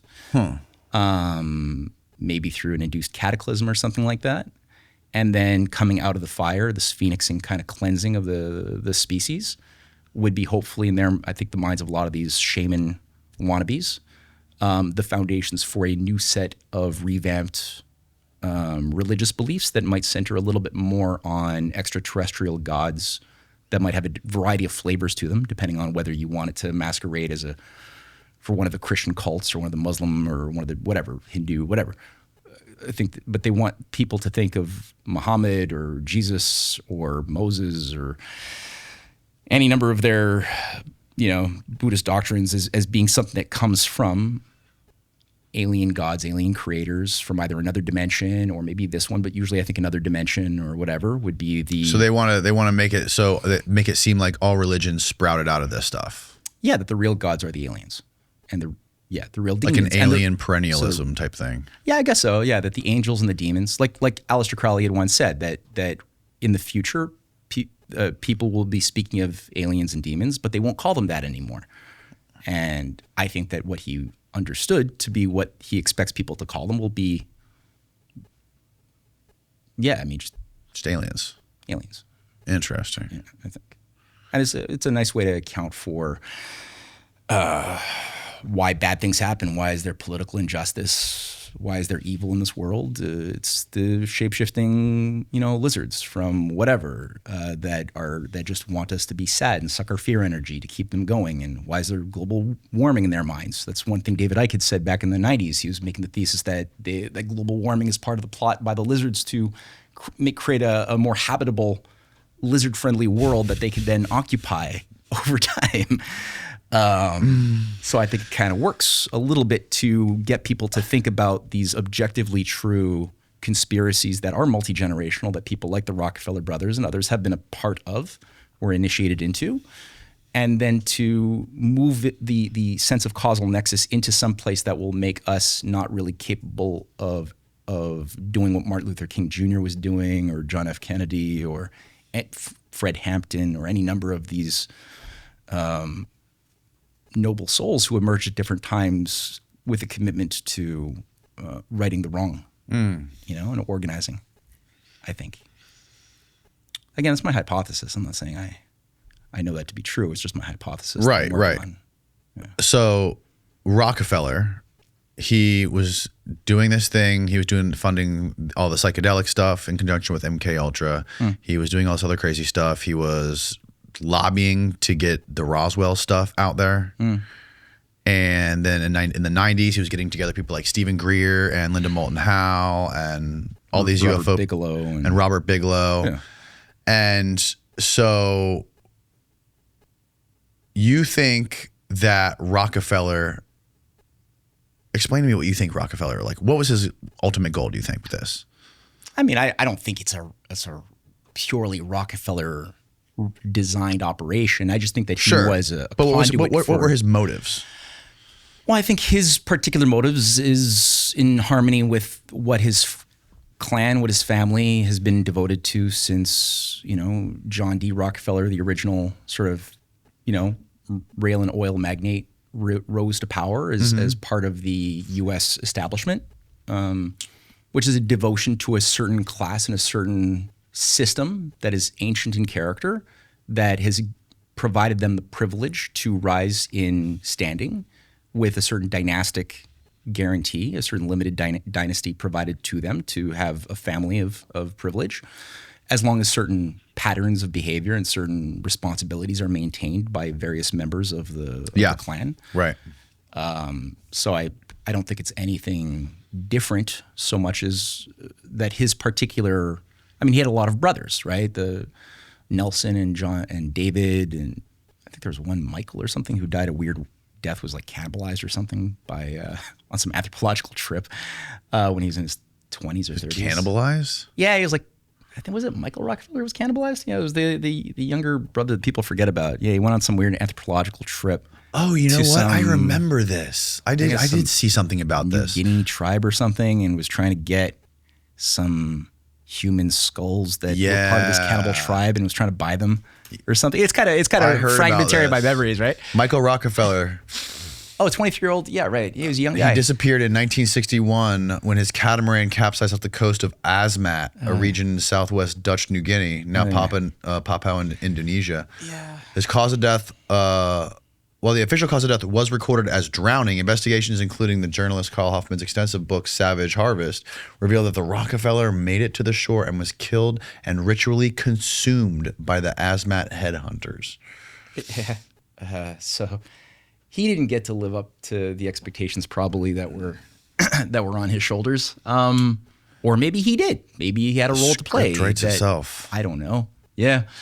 It's a weird one. That's freaking really weird, man. Yeah. So all that to say, Lawrence, he was known as the philosopher of the group, so he had a little bit more of the responsibility to do the cultural, these guys, his other brothers, Nelson was a vice president, was playing, David was playing a big role in the Trilateral Commission. Yeah. They had a bit more of a responsibility on the political economic side of the control grid.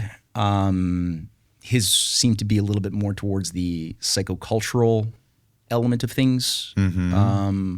So he's known as more, the spiritual philosopher. He used to be known as Mr. Ecology because he was the first in the 60s to really work national ecological policymaking into U.S. Doctrine for administrating, North America. Right.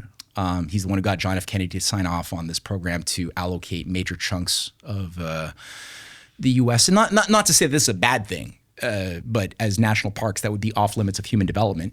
Which again could be there's a place for that. I'm not trying to say that there isn't, but there's also another element to that. If you're a Malthusian who wants to reduce the box in which people are living in, to reduce the pathways for solutions that they might want to think about if faced with scarcity, you might want to think, well, okay, I've got scarcity, lack of food production, lack of electricity going around in the future, maybe I can act now to increase the hydroelectric power availability so that the next generation doesn't have that scarcity. Maybe that would involve changing certain ecological cycles within an area that might have now a dam that didn't before, but maybe the outcome for the benefit of my grandkids will be better for that. Or let's say nuclear power. Maybe I should want to build that now. It'll take a long time. It'll be expensive, but... So what was that program called? What was that thing that he wanted to do called? Was there a name for it? I don't remember. It was he wanted to preserve nature, right? With more national parks? Increase of national parks and protected lands that kind of Again, if it That was wasn't John honest, D, right? Who no, did that it? was Lawrence. Lawrence. There's pictures of Lawrence Rockefeller and John F. Kennedy together in 1962 when he was signing off on that. So again, he was known as Mr. Conservation for a long period. That was sort of his wheelhorse. He was friends with Maurice Strong as well. So with all these billionaires having these like philanthropic, like big do-gooder fucking labels that they like to stick on themselves. It's funny, right? Because a lot of them, when you actually look at their lifestyle personally, They all want to save the world. well, and they also act very differently. Like Prince Philip is Mountbatten is a founder of the World Wildlife Fund for Nature, and yet this guy's renowned for hunting like white rhinos in Africa, and he's not walking the walk. Prince Bernhard of the Netherlands, same thing, co-founder of the guy who sets up the Bilderberg Group, co-founds with Prince Philip in '62 the World Wildlife Fund for Nature. Really? And yet, and they're all like on safari regularly. It's just fucking money laundering or arms trafficking, probably. Partially, yeah. I think there's a multitude of reasons for these things to happen. But I think one of the bigger ones for me is the Malthusian idea of trying to take away from human society big parcels of potential that would allow us to overcome problems and limits to growth, because they want to really impose a science of adapt to scarcity. But then they want to control the conditions around which the scarcity can be managed and around which the energy, the return on energy investment can be reduced over time, and in a way that we don't recognize how the cage is getting smaller. Right? Man, that's dark. It's very dark. But I guess it could be seen as good, like a necessary evil for the greater good, if you think that human beings, if you're a misanthrope who doesn't see anything good within yourself in the culture that you were born into, and you're just projecting your own kind of misanthropy onto all of the species as a species, that's a big empirical leap, right? Like I'm personally got all sorts of self-hate. I've been maybe broken and abused and eaten college or whatever my boarding school conditioning was that I was born into, because you feel a lot of sympathy for a lot of these I feel a lot of sympathy for these members, these children of the so-called elite, and then that internal dissonance becomes something Freudian, like a Freudian projection onto the whole species as humanity, and then you think, okay, well, then we're naturally this bestial parasite. Yeah, you're projecting all your bullshit onto us. Yeah, and then all of a sudden, anytime human beings try to solve a problem, we only can destroy.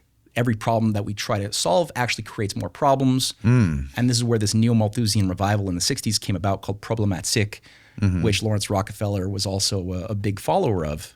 Problematik is basically the science of problems. And Prince Bernhard was a devotee of this as well, who set up the Bilderberg Group.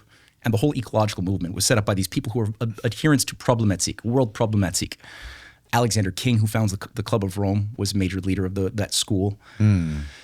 And basically, it was to say, okay, let's reframe the idea of scientific progress around the idea that every type of solution scientifically to problems results in more problems, and let's create a science of problems. It becomes a science of why we can't do things, right? It basically becomes that. Right? Wild. Yeah. They want to create a one world alien religion, and they want to destroy Christianity, and they want to destroy all the Abrahamic faiths. So they want to try. They want to create like a Scientology, a worldwide Scientology.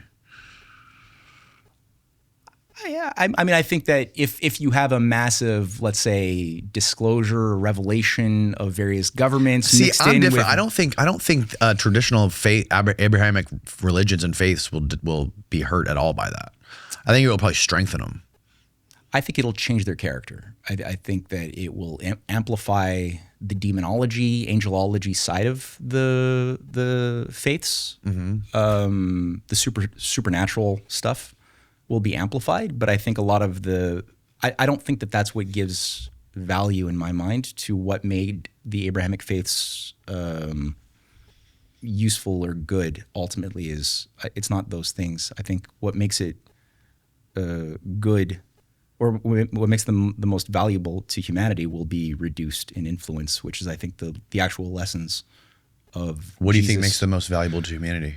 I think the actual core lessons of Jesus as taught, not as far as like, hey, look, I can walk on water and I can raise Lazarus. I think it's like the actual ability to learn about what it means to be a dignified, loving human being that understands how much responsibility comes with being made in the living image of an idea of the creator that's a good creator, a good and reasonable creator that endowed us with these attributes to discover more and more creation and to act accordingly to moral values.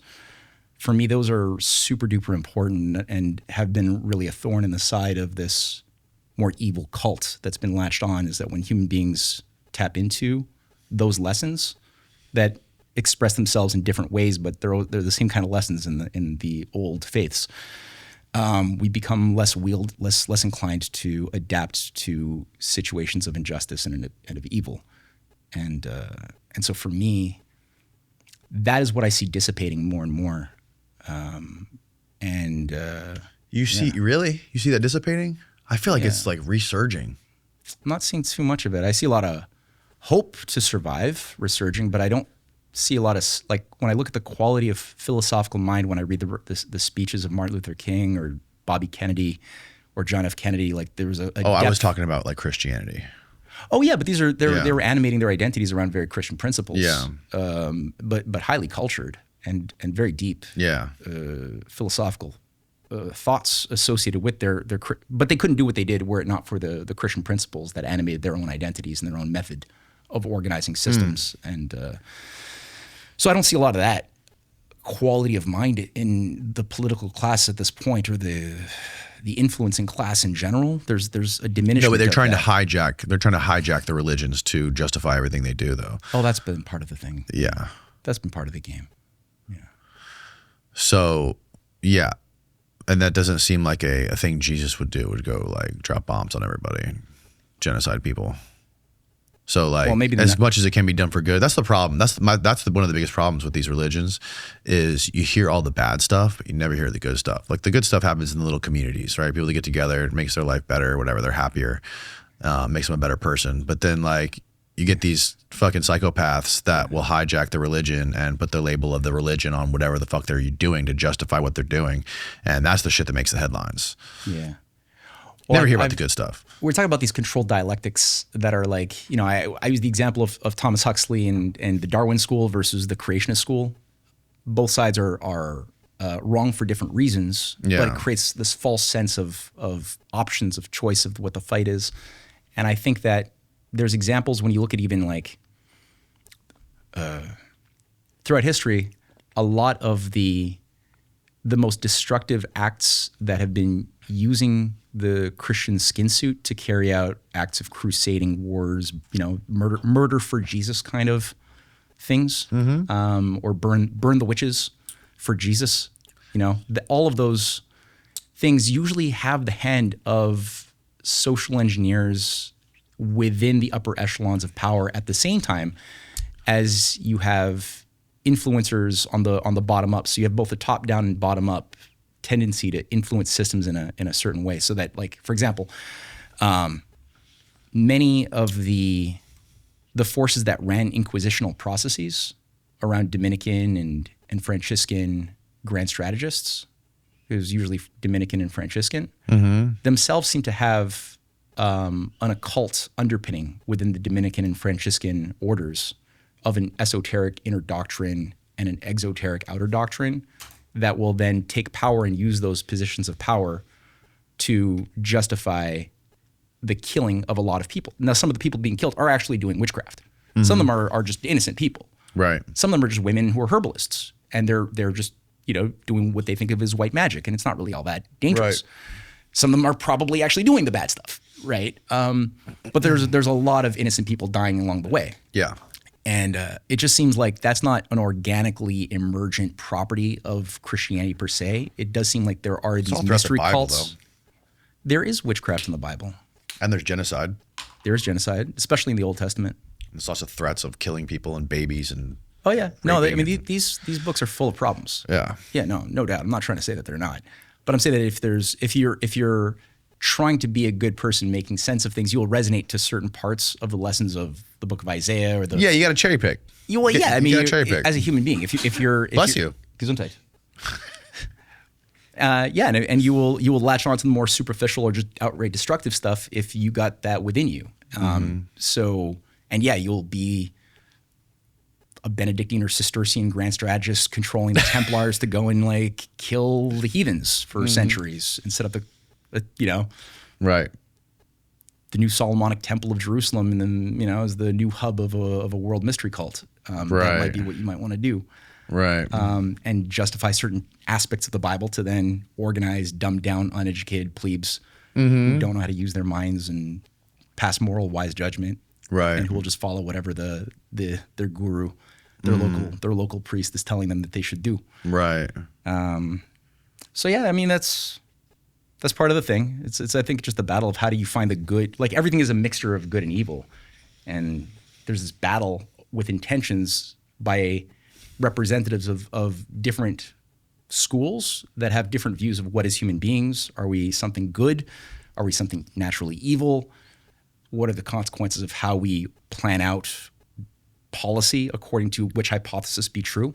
And that's why, for me, like what really resonated with me when I joined the LaRouche organization wasn't so much the political organizing, although that was useful to talk to try to get proactive about organizing for breaking up Wall Street banks and things like that was useful. But what was more useful for me in the long run was reading Kepler, was just spending a few years just studying through Kepler's works, doing astronomy, reading through Plato, just getting a sense of how do their minds work, and then getting a sense in doing that they're all drawing from the same well using a very similar method of looking for assumptions, self-examining their hearts, their core axioms, while at the same time trying to harmonize their soul with the objective universe outside of them, and they're trying to intervene on their world. They're not in the clouds.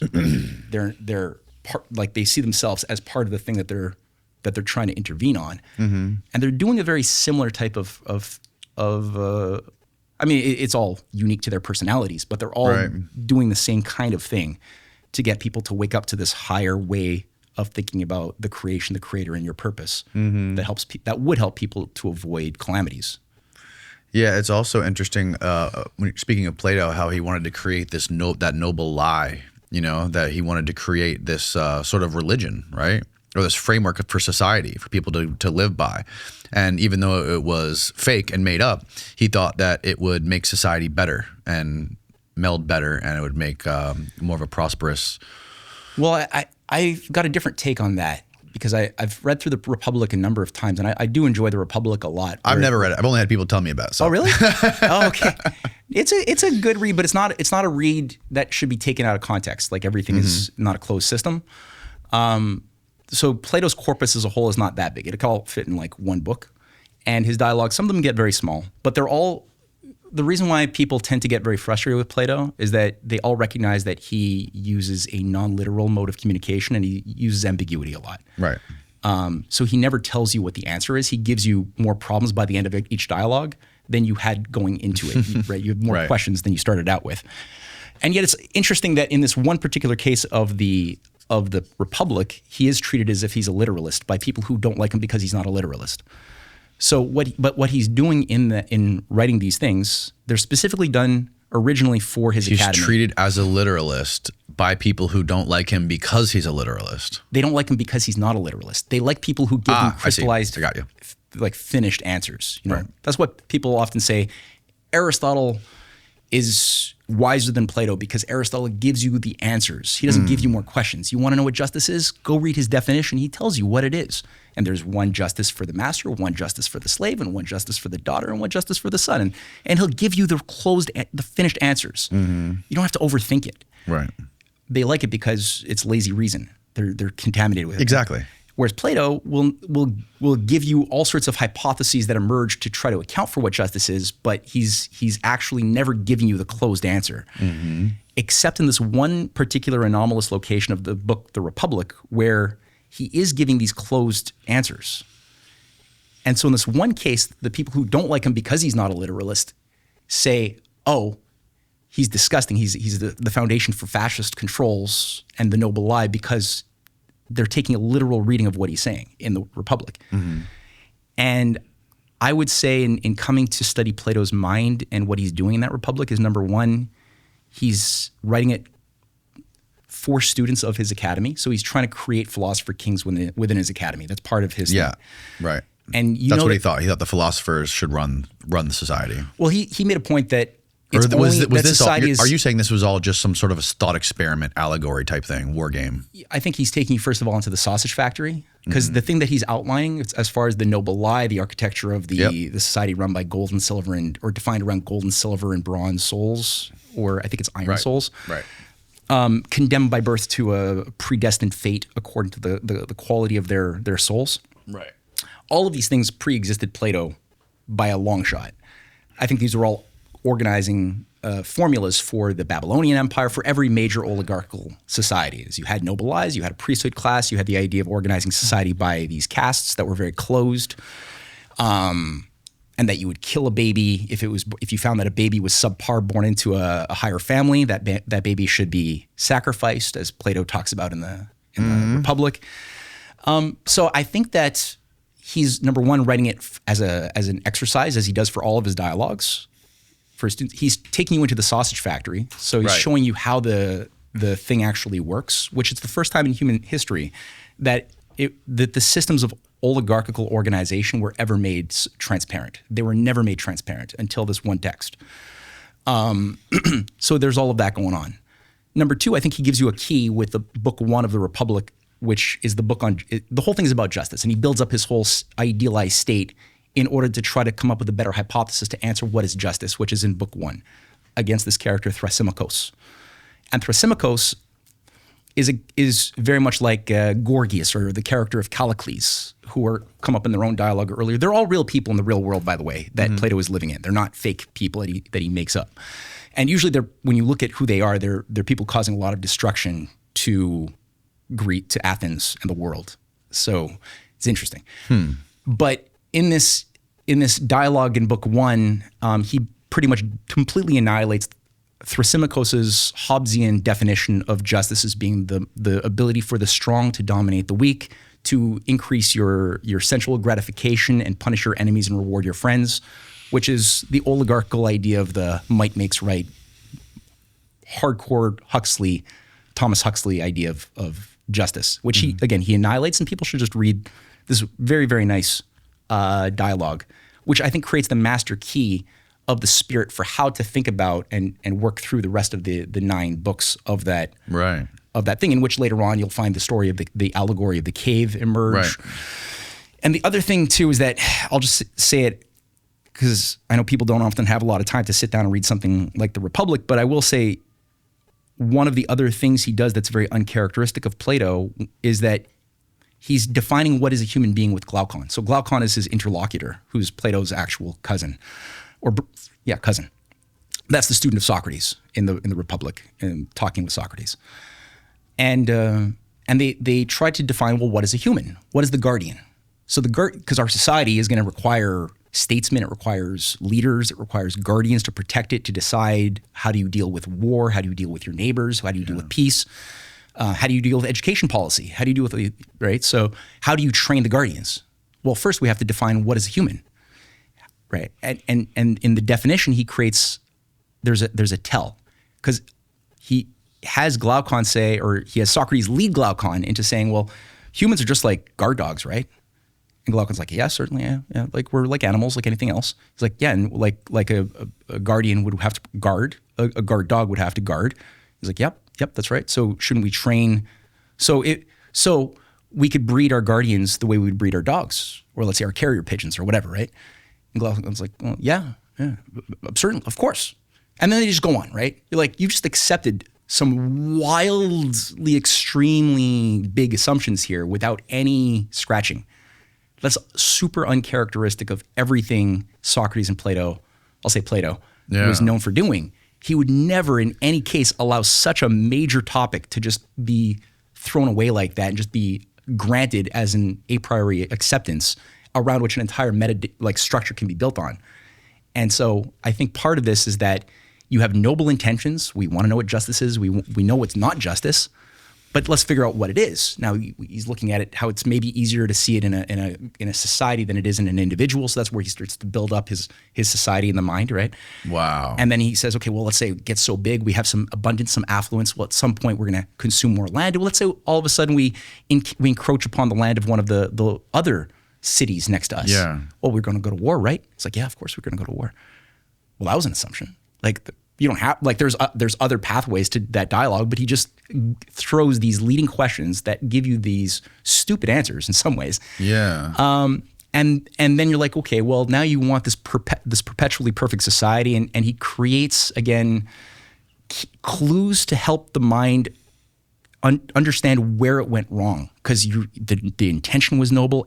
You had noble points of mind blowing lessons embedded within it, but then by the end you're like, we're throwing babies off a cliff. We're like creating noble lies to organize society around according to an elite superstructure committed to stability over truth. You're like, that's uncharacteristic. And then you realize, well, this is where the Neoplatonists, who are often propped up into an oligarchical, like a governing class throughout human history, is you'll find people who identify as Neoplatonists who are the ones managing the shit show.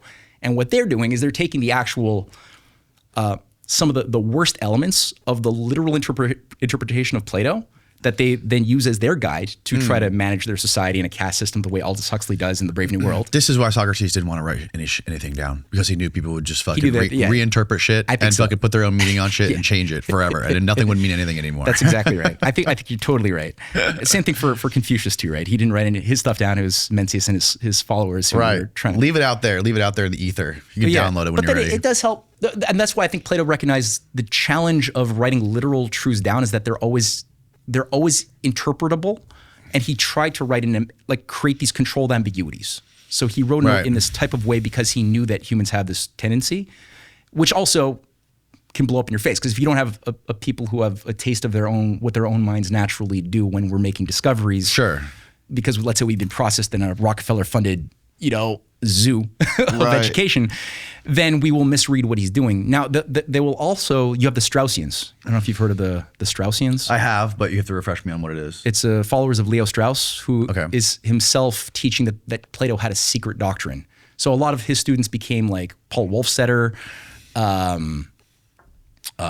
Rumsfeld, Richard Pearl. Like a lot of the first, second generation neocons were trained under Strauss. And Strauss had what came to be known as a secret doctrine. And in his secret doctrine, he was teaching his students that his exoteric students who weren't permitted to get his inner teachings would be given the story that, he's a Plato scholar. And he was brought in from Europe. He's brought into New School in New York. And so he would teach the commonly accepted interpretation of Plato as a philosopher, right? And then for the students who were special, the initiated, who would come to him after class because he said certain things that he would drop as anomalies into the class, right? Because he was like, oh, but the gentleman would know better. And then he would go on.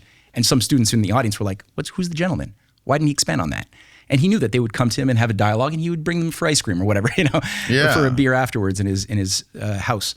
And he would then bring them into the idea that Socrates is Thrasymachos. So in his world, and there's been, I'll call it whistleblowers, but former students like Shadia Drury, who was one of his disciples, who realized that this was the sick thing that he had been doing, is he was actually teaching his chosen students that Socrates is not Socrates. Socrates was just telling a lie to act like he had noble intentions for his readers, but actually was Thrasymachos, the Hobbesian character who he seems to be debunking in Book 1 of the Republic, who says justice is might makes right, justice is the rule of the stronger, justice is who controls the noble lie.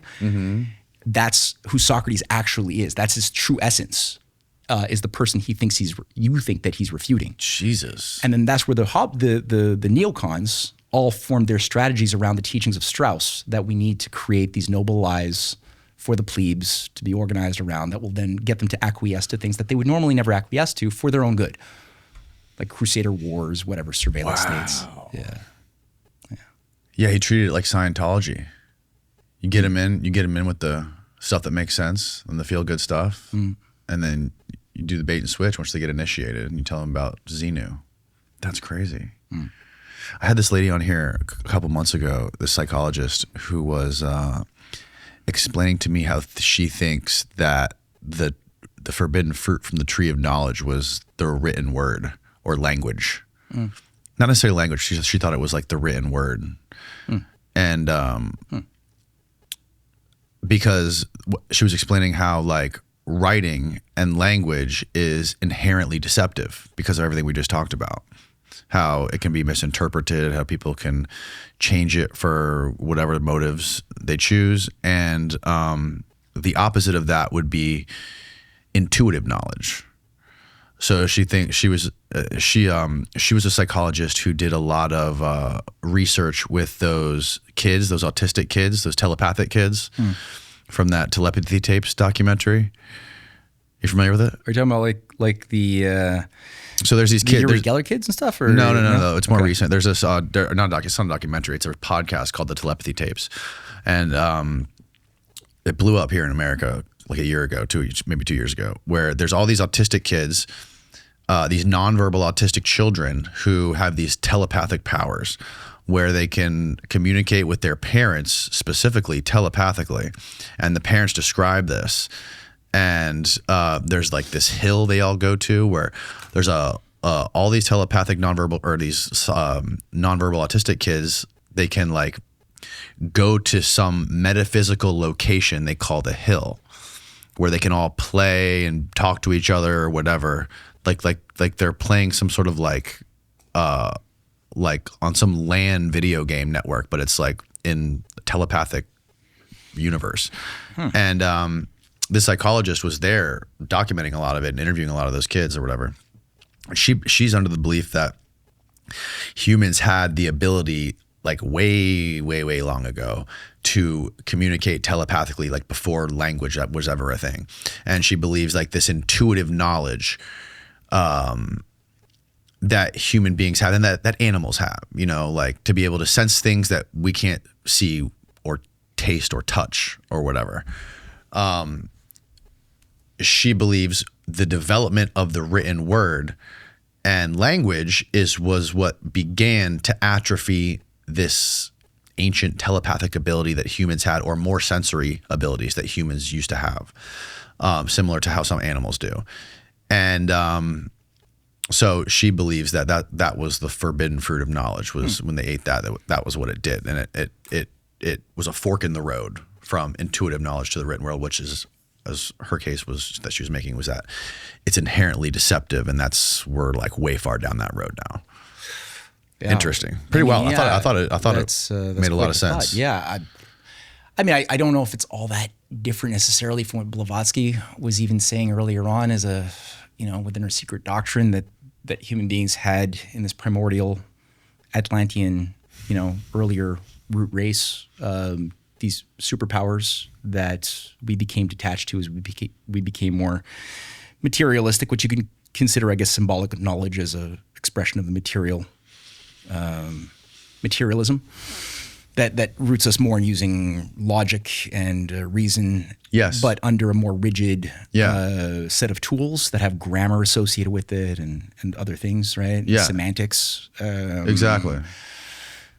Or I guess what L. Ron Hubbard might even possibly be alluding to, perhaps, as we're being liberated from the operating thetans composing us. Maybe we're slowly learning how to use our That's what these are for. Powers. That's what this thing's for. Have you seen those before? I have. Yeah. That's an e-meter. I thought you used the one outside. It gives you a technological exorcism. Interesting. Yeah. We're in the hub of Scientology right now. L. Ron Hubbard's like main church he started. His first one was right there down the street. That's the first one. That was the first one, I believe. And his ship was parked, I know for a fact, right in that harbor right there. That's very interesting. I didn't know that. When I got out of the hotel and I looked outside, I was telling Steve, I was like, I've seen that Rosicrucian cross somewhere before. This whole city is owned by Scientologists. Is it really now? Yeah. Interesting. A lot of the most wealthy people around here are Scientologists. It's wild. Yeah, fascinating stuff. Yeah, they're all real estate tycoons. Oh, really? Yeah. Huh. Probably just a coincidence. So, no, I mean, as a Platonist, I am trying to look for things that adhere to the best account of causation that increases my ability to problem solve and that creates a resolution to as many internal contradictions as possible. Yeah. Definitely logos, when that was translated, it was mistranslated as the word. Number one, but I think in the original Greek, the idea of logos is much more tied to a process. It's not like a noun. Like word is a noun, and it's an object. Logos, as if you think of it as reason, right? Well, that's something all of a sudden much more process oriented, much more verb based, and that could then be misused to, well, do you mean simply reason as logic? right? As like how to use syllogistic logic of a priori, a posteriori lines of reasoning in order to find explanations that may or may not be true, but they're logically consistent. Yes. That is kind of stale and stagnant. It doesn't mean it doesn't have a place. It's symbolistic, like symbolic logic and syllogistic logic it has a place, but it has to be used as a tool, I think. And the like love of truth, the love of wisdom, the love of these higher things, and that may or may not govern the application of the tool of logic. But I think wisdom, or the pursuit of wisdom, which is philosophy, is philosophia, right? It's not just Sophia. It's not sophistry. It's the love of the wisdom. So it's if thought about, I think in a more noble way, then you're thinking of reason as something which is tied to the heart, which is much more based on the pursuit more than the capture of the thing per se. And as you do pursue and learn to love the process, you find yourself actually more able to capture the targets that you're looking for, knowing that the targets that you're capturing isn't the final closed answer. Right. Right. So you're actually developing more of an instinct that is more intuitive based. And it does give you, like, look at Bach, right? Like he was a guy he was a fantastic piano player and a composer, obviously, but he had a relationship to music where he saw each work that he created as a prayer. It wasn't just, he was needing to make money, so he did do it for that too. Yeah. Though it wasn't the final reason why he was doing it. So the reason what was causing him to compose, to create, was as an homage to the creator. Right. Yes. And how he used and framed the dissonances with which he chose to infuse into various compositions were done with a purpose of resolution, with a harmony. And he would be able to play in ways that were just mind blowing. Like his people would just throw a little melody at him, almost as a game. And just see that within a few minutes, he would come up with this incredible multi-layered polyphonic composition of counterpoint. Crazy. And it was gorgeous, right? But he earned it. It didn't come with him as a baby in a flash. It's something that he earned. He went through the work to come to know the keys. He learned the techniques, but then with a proper knowledge that he earned, he was then more and more freed and liberated to begin to play. And a lot of people, they want to skip that step. Like that's what kind of disgusted me about my art school background, is that the philosophy governing the arts program that I found myself in university was very much based on skipping steps. Like, anybody, like we didn't learn any principles of artistic composition that were actually practiced by Rembrandt or by any of the Renaissance painters. Yeah. So that was all treated as if it's like obsolete wisdom for the past, no longer applicable to the current age. Interesting. I love these paintings. I'm like, can't we know more? Like, can't we try? We weren't allowed to use oils. That was disencouraged. Really? Yeah.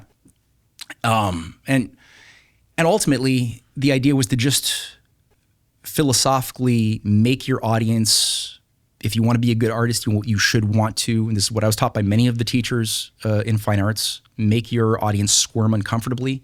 Why? Okay, well, the theory of what justified that was, I get it. I don't agree with it, but it's that, if the world is basically hypocrisy and corruption by design, there's something they were like, that's the way the world is. That what seems beautiful on the surface in the world is actually a cover for the ugliness inside each person, inside of each society. And the purpose of the artist in their mind as an ideal would be to be a reflection of the truth.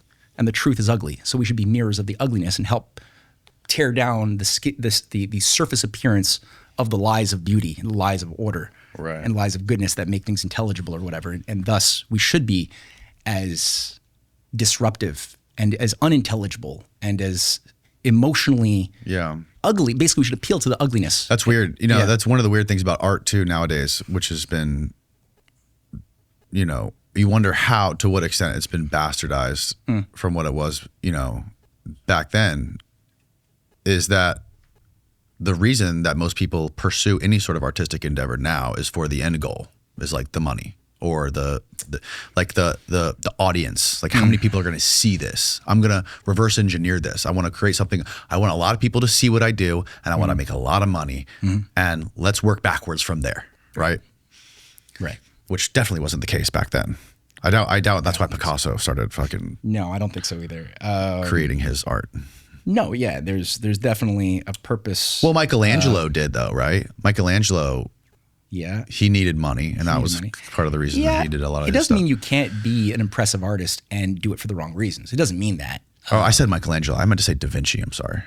I think Da Vinci was maybe a little bit more pure than Michelangelo in my assessment. Okay. Both of them might work. Yeah, I've not really studied too much of his codexes. Yeah. It does seem like he was doing some interesting. That's a whole other can of worms. Eh? All right, so let's pick and choose. Eh? I think one of the problems with the way that art is conducted. So I went through these extremes. In Canada in Quebec we have what are known as CEGEPs. They're kind of like preparatory between high school and university. There's a CEGEP. The CEGEP, you have these 3 or 4 year 3 or 4 year programs, and if you take a 3-year career program, it's basically a university degree. If you take a 2-year program, it's like a prep thing for university. So I did the 3-year thing, which was illustration and design, which is much more commercial based. So that was my focus, was to get into commercial arts, illustration, storyboarding, things like that. And there's a lot of technique, a lot of structure, not a lot of heart freedom, right? Like a limited amount of that. Yes. Most people were getting into kind of soulless gigs who were getting gigs, which is why for me, after getting that, I was like, fuck, this is not doing it for my heart. I need something else. So when I went into university afterwards, I went into the fine arts filmmaking program, and that was the other extreme. It was like no thought, no mind, no structure, pure expression, right? So there's no precondition to learn what you're dealing with. You don't have to learn the science, like how to deal with colors properly. You don't have to deal with perspective properly. Like none of these things were expected of you. Yeah. You just have to be able to express yourself in an interesting way, typically with the intention of creating some form of discomfort in your audience in order to get a grant. Interesting. In that world, you can only survive principally if you have a patron who's got an art gallery that can hook you up, which means that the patron has a lot of play over like what kind of aesthetics they're going to endorse. Right. Or in Canada's case, it's the Council of the Arts, which is a major taxpayer-funded central committee that's been set up in the 50s in order to choose who gets a grant and who doesn't in the arts world. And that's become something that's increasingly ideologically driven by a small cast of characters who are vetted to be on the council, who have perhaps the same ideological conditioning that they've been also groomed into that gave them the ability to have such a powerful position of managing hundreds of millions of dollars that go into a selected array of artists around Canada, right? Right. And people then start deconstructing themselves and who they were in order to, again, you got to make money. You got to make a name for yourself. You got to make money. So then they start dancing to the tune that is expected of them and becoming the type of person that the former younger self might have despised. But you have to live your life. So you become increasingly that person, which they do in science too. Mm-hmm. To get the grant, you have to necessarily adopt certain assumptions about global warming, about certain assumptions about standard model quantum mechanics or whatever. If you want to get published, you want to get peer reviewed, you want to get the grant, you want to keep your job. And the better you that was younger, that had more neuroplasticity, more of an honest heart, increasingly dissipates as you would adapt and become successful in that type of matrix, right? Right. And you might seem on the surface to be a super successful person that people admire, but inside you're kind of like, you're lying to yourself, and you probably know it and have maybe bad dreams if you're kind of honest, right? Right. But then it becomes a self-perpetuating thing, because then the more people admire you, the more they then emulate you as their model, as young people are trying to model like what is a successful person, and it becomes a self-feeding machine, right? Right. As far as, like the story of the autistic telepathic kids, there's just facts I would want to know about. I wouldn't take any of that into myself as conviction. I would take it all in as information, and then I would use that as the basis to start my own investigation over like, is this authentic data of what we're being told from what these kids are experiencing? Is there any common threads tying their families together, tying the people who are running the experiments together, that may be nudging them in certain ways that I don't even know about yet? Is it investigatable? Mm-hmm. I wouldn't presume that it's true. So my first hypothesis is that there's shenanigans. Yes. Behind the scenes. There absolutely is. Doing stage magic. Yes. Like the Uri Geller stuff. Yep. And I'd start with that before I. So do you think the Uri Geller stuff's real? Do you think Uri Geller really had all those powers? I don't think so. You don't think he had any of it? I think he believed he did.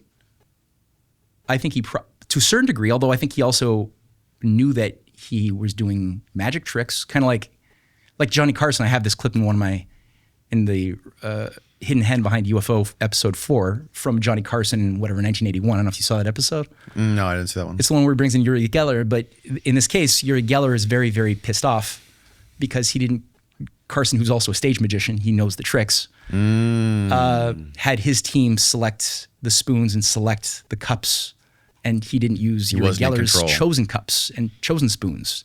And Geller is really uncomfortable when he's confronted on live camera in front of an audience without his preferred controlled accessories. Yeah, my thing about Uri Geller is I think I'm open to the possibility that what he was doing was real and that he had some sort of abilities, whether it be like telekinetic stuff or any kind of this psi stuff. I think I tend to believe that there was something to it, right? If Puharich was given all that money to study this stuff, I have to think there was something going on. And I think where it gets blurry there, where the waters start to get murky, is when you start to monetize it and you start to go on TV shows and you start to do like big performances. Then you have to bring it to the surface on call, right? You have to be ready to make this stuff work. And I don't think you have that much control over it. I believe if you do have these abilities and you can do it, I think it's probably something that happens randomly, or at the very least, you don't get to choose when and if these things work. You know what I mean? Does that make sense? I get that. I get that. So there has to be some level of shenanigans or some level of stagecraft involved in it if you're going to monetize it. Do you want to play that clip? It's a long clip. Yeah. Let's. How long is it? It's 2 minutes. Oh, it's only 2 minutes. You got the core of it, eh? Okay, sure. All right, let's put these on here. Really? Okay. Can I drink one of these lukewarm drinks? Yeah, it's kratom. You want a cold one? No, I don't. Have you ever had kratom? No. Is it gonna like cause my head to spin or something? Or No. It's just like a very mild stimulant. But is that a cold one? No. I can get you a cold one. Let's take a quick break. I gotta pee anyways. Okay, we'll be right back. All right, hit it, Steve. Any trickery? Nice to see you. Thanks. We have only met. This scares me. This scares you? Well, we just got some things together here. And I told them to provide their own props and not to let Geller or his people anywhere near them. Also, one of our staff members did some drawings which have been sealed in an envelope, and I'd like you to take your own pace when you feel like you want to try anything. Right. Do you want to try that particular experiment first? When I'll feel for it. When okay? you? Sure. We'll start eliminating the ones that do not have the water. All right, without touching them. He is really suspicious, you know. I'm having a hard time with you. Okay, I don't mean to be, Yuri. I really don't. Just keep looking. Okay, let me rest a little, all right? All right. You know, I'm surprised because before this program, your producer came and he read me at least 40 questions you're going to ask me. Well, I can ask you all kinds of questions if you'd like. If you'd like me to ask you questions. I have to have time, and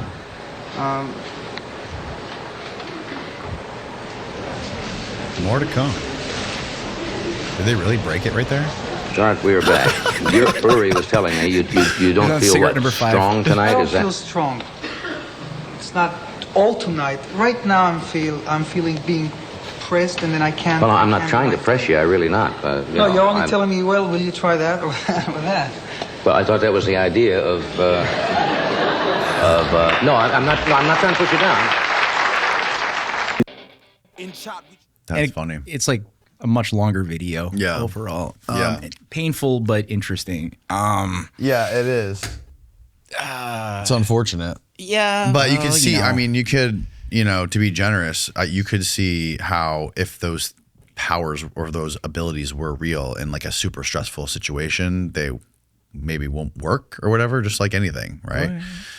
Well, I think that there's a I guess we do some trend crazy I've noticed. trick that I've done before on my skateboard, and I got like a crowd of people watching and cameras. There's a good chance I'm probably not gonna. But make it happen. he's performed in live audiences quite a bit. No, as yeah, I well. know that. I know that. All that to say, there does seem to be a trend of sort of fakery, even going back to the Hodgson Committee. Yep. Or you know about that, right? So yeah, Madame Blavatsky was renowned for selling herself as this great supernatural telepath who could interface with the ascended masters and even get them to give her letters and materialize cups and messages for her to give to her followers and all sorts of things. Mm-hmm. And it was discovered that a lot of it was stage magic, where she had trap doors inside of her Adyar operation, that there were all sorts of different techniques. Even her own handwriting was used for some of the messages from Kutume and Moria. And then you even had the British Society for Psychical Research carry out their Hodgson Committee report that did validate a lot of these claims made by certain insiders who were kind of sickened by the fact that they were participating in. So it's like, did she know it? Did she think that this stuff was justified in order to get people to stay in a pure emotional, spiritual state of superstition, to be more receptive to the spiritual messages? I don't know how she justified it. I think to a certain degree, she definitely believed she had these powers. Just like I really do believe if you gave him a lie detector test, he would say that he does. Mm-hmm. But the power of self-deceit is quite astounding as well. Mm-hmm. We could tell ourselves all sorts of amazing stories that we could end up living into, despite evidence to the contrary. Look at our society around us, right? There's so much evidence that people are confronted with that could show them that that COVID-19 was a completely different game than what they thought that they lived into. Mm-hmm. I mean, look at the Rainbow Serpent tribe in Haiti. Like, they literally believe they turn into zombies, and they walk around like zombies for days after they eat the fucking pufferfish venom. It's like the power of belief, like, is insane. Oh, I see. So they know, they're informed. They've been informed of the science of the pufferfish venom and what it can do, and they can't accept that science, and then they choose to instead continue to believe the story. Yeah, well, they believe that dexatoxin that comes out of those pufferfish, when they consume it, because it does actually paralyze the body for a good amount of time, that they bury the people after they take it, and then when the pufferfish venom wears off, they turn into zombies. Yeah. Well, their religion and their heritage is a zombie religion, and they quite literally believe that this ritual turns them into a zombie. And what's the name of this tribe? Find out what it's called. It's like a Haitian. Okay. It's called the Haitian. It's a Haitian voodoo zombie religion cult. And there was a researcher who was a psychedelic researcher, a chemist, and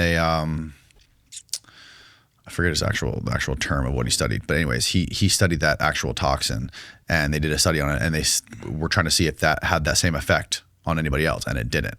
And what they came to find out was that it was because of the belief that these people had on this island that practiced that religion is what literally it affects their physiology and every part of their body and their mind, to where it has this effect on them.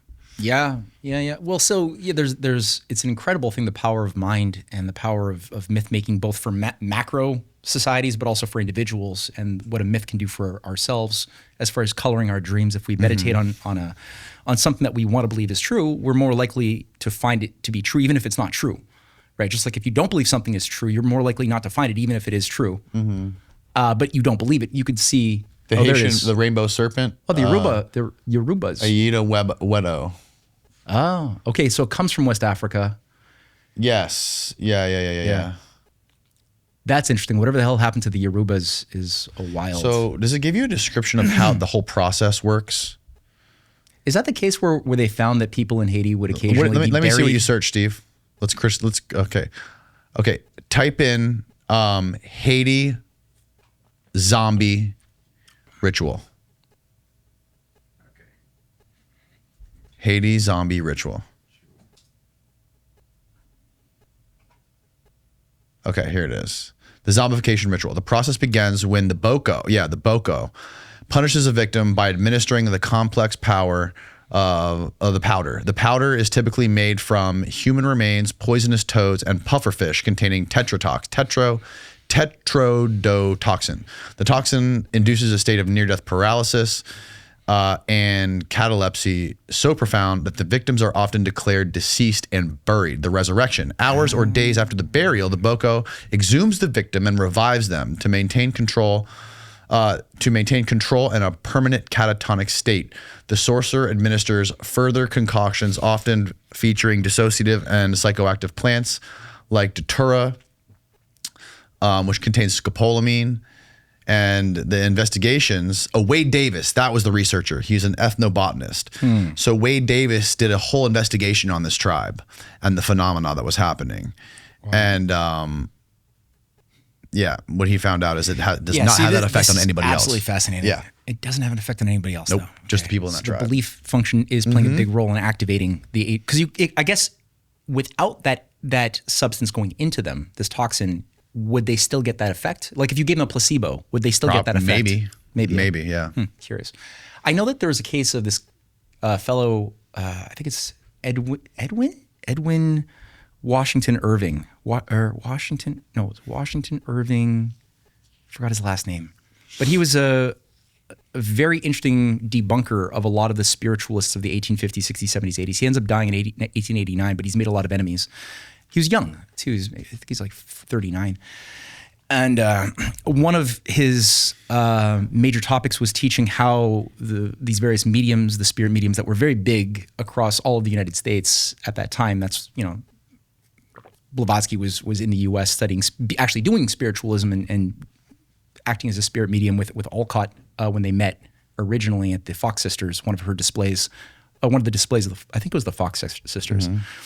And anyway, this guy was showing how not only a lot of their tricks worked on stage for public audiences, but also how some of the toxins were used to shut down, to create like catatonic states that would appear as though you were dead.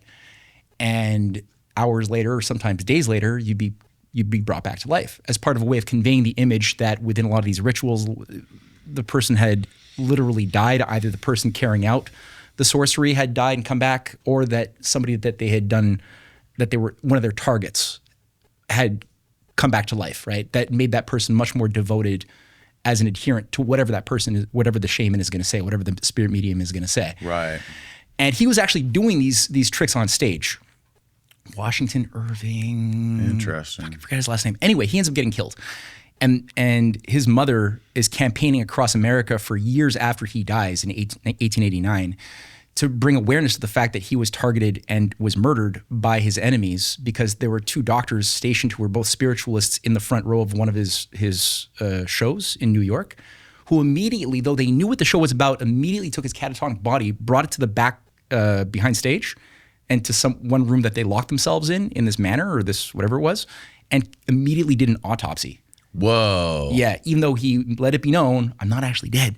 And he had cards and everything informing people, if they find my body, don't fucking autopsy me, I'm alive. And they killed him, right?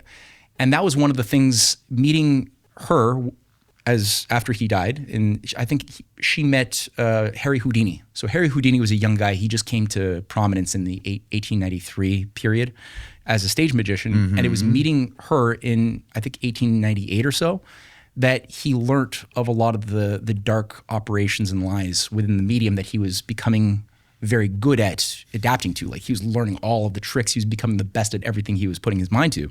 And he ended up sponsoring the last years of her life and paying for her writings to be published across the United States.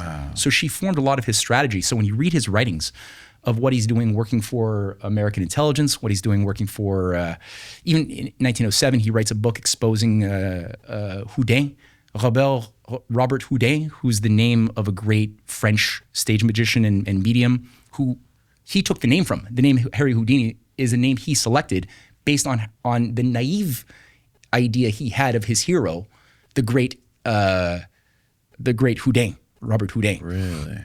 And in the book that he publishes in 1907, he learned, like he's teaching you all of his discoveries that he made along the way into the espionage networks, the occult espionage networks that he ties Cagliostro into, because Cagliostro was also carrying out stage magic, acting like it was real magic while he was working in espionage during the French Revolution. Whoa. Setting up the Egyptian Rite, right? He was working also with Saint Germain, whoever the hell that was, or whatever that was. Mesmer was also part of the same network.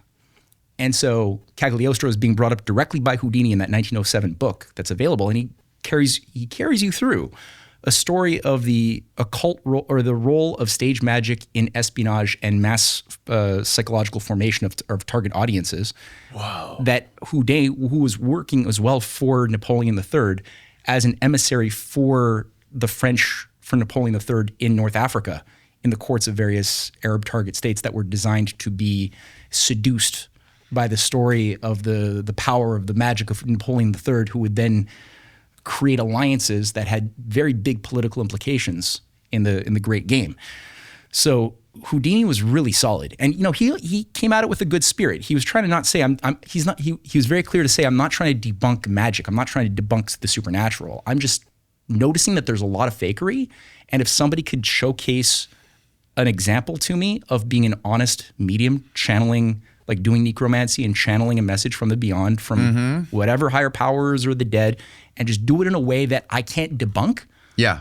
I want to believe it, because he's like, right. I have loved ones I want to talk to. And his whole life, he was very, very honest about that.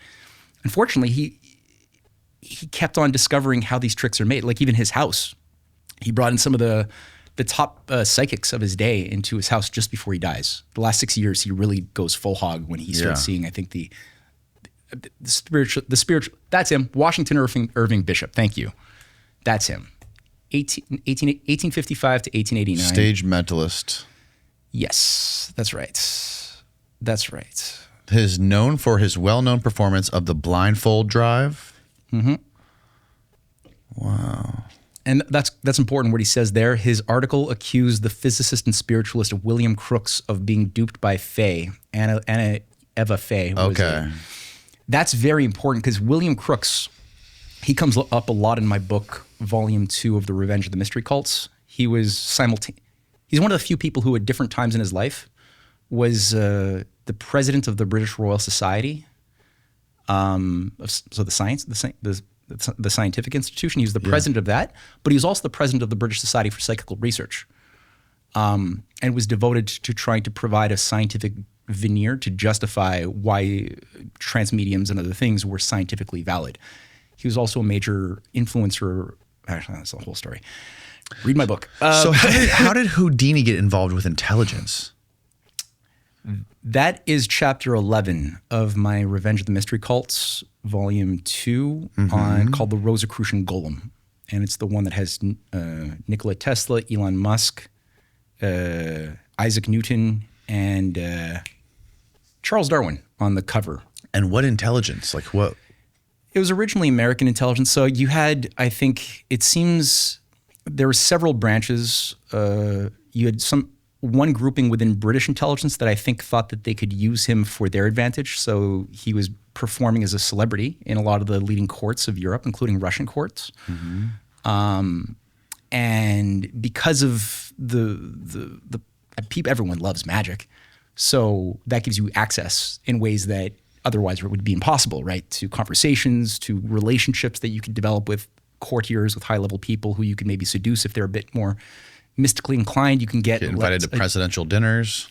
All of a sudden you're doing Calvin Coolidge's seances to speak to his dead kids, and all of a sudden that gives you an ability to influence what's going on inside of policymaking circles. And like Harry Houdini, so there were networks of patriotic American intelligence networks that people like Edgar Allan Poe, and I'm pretty sure Washington Irving Bishop were also a part of, that were offshoots of the Society of Cincinnati.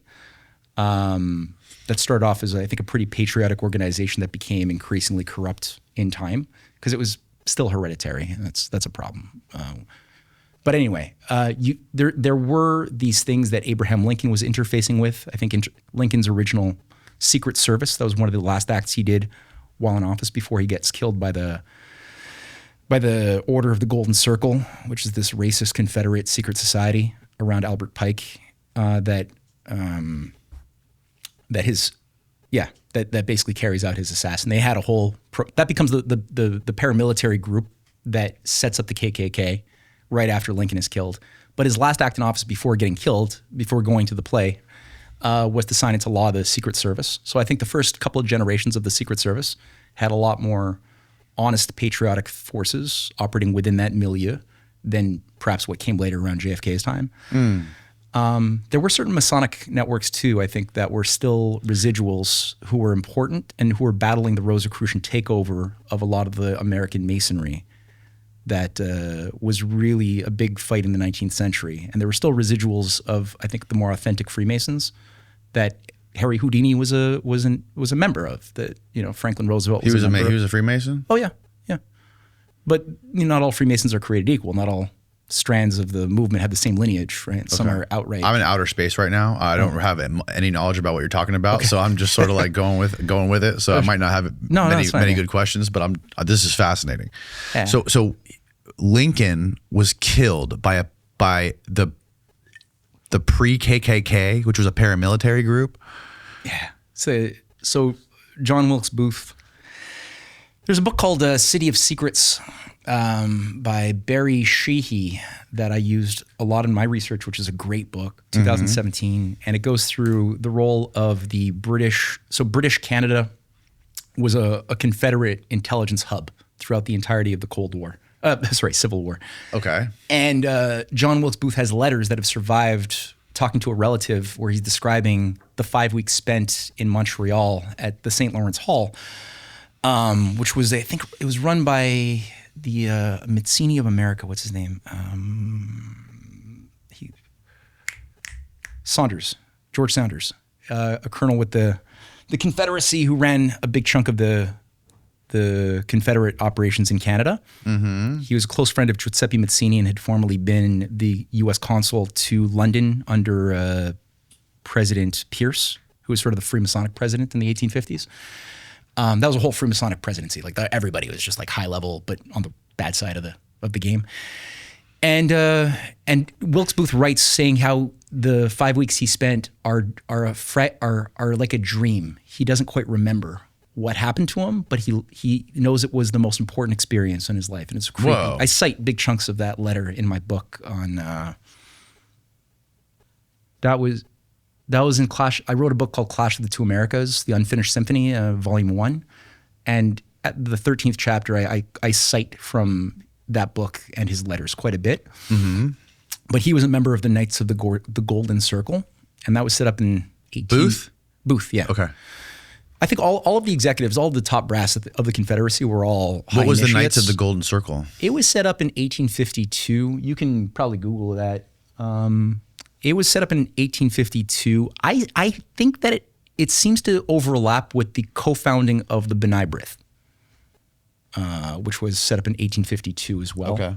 Or 1854, yeah. Secret Society founded in 1854 by American George Bickley. Yeah, there you go. Its objective initially was to expand the United States into Latin America, adding slave states and ensuring the permanent continuance of slavery. Yeah. Okay, got it. Yeah, that's where they began their attempted takeover of Cuba, which was supposed to be, if you look at the graphs that they published for their own membership, it basically featured a golden circle geographically, right? And it basically has Cuba as the center, sort of headquarters of this emergent island empire. Whoa. Yeah. And it would involve... And they think Atlantis is near Cuba too. Yeah. Wow, what's that about? Probably no coincidence. What the fuck, dude? So... We need Kurt. We got to phone Kurt. Yeah, bring Kurt on fast. Yeah, I don't know. Yeah, there it is, yes. Oh, wow. Right, there it is. Yeah, so that's what they wanted. Had they succeeded in properly seceding from the Union, their next step, people say, oh, they were just going to be left alone. They weren't going to cause anybody any problems. It's like, no, they actually had a stated goal of continuing. There are so many deep underwater ruins right in the center of that area of Cuba, too. Yep. And that's where that includes Bimini Road, where some people like Graham Hancock think that was, but I don't know. That's interesting. Very interesting that I had no idea about this. It causes me a little bit of concern to see the amount of emphasis placed upon today's ambition to create like a new technate, right? A new North American technate with Cuba and U.S. dominance in Venezuela. Yeah. So I'm thinking to myself, maybe that's not a coincidence. Albert Pike was a very, very high level member of the Golden Circle as well, and Albert Pike's role in reshaping or reconstituting the southern branch of the Scottish Rite is not insignificant. His role in also influencing the creation of the KKK. Mm-hmm. And the Ku Klux Klan is actually related directly to the Golden Circle, because Ku Klux in Greek means circle. Really? Yeah, so it's just sort of a rebranding in my mind. Wow. They had according to their own estimates, there were about 80,000 members of this secret order in the 1850s, probably a few more even by the time the Civil War began. And like Pike had, even though he was dead by this time, his statue, right, was set up in Washington, D.C. in 1902, right at the same moment that McKinley was killed. And McKinley was, I think, the last authentic Lincoln Republican who was trying to revive Lincoln's true policies. Mm-hmm. Lincoln was so when McKinley was killed by an anarchist assassin in that right in 1902, immediately the Albert Pike statue was erected with the arrival of Teddy Roosevelt into power. And Teddy Roosevelt begins what? The big stick diplomacy. So he's the guy who now first comes out really embracing the Roosevelt corollary to the Monroe Doctrine. Right. And starts using that as a justification to expand the influence of the military-industrial complex, the Rockefeller big oil operation everywhere across Latin America. And I think that influence is still there, considering that there's a huge rehabilitation of Teddy Rooseveltism currently under the current administration. So and also the fact that Albert Pike's statue, which was taken down some years back, was just reinstated in, I think it was July of 2025. What? Yeah. And I think for those in the know, it's a direct statement of intention. That's how I'm reading that stuff. Is like, this is like a manifesto or something. So what's your best guess on what happened during those 5 weeks with Booth, John Wilkes Booth? I don't know. There's all kinds of cults and communes that have been set up across the East Coast and Canada, is no exception.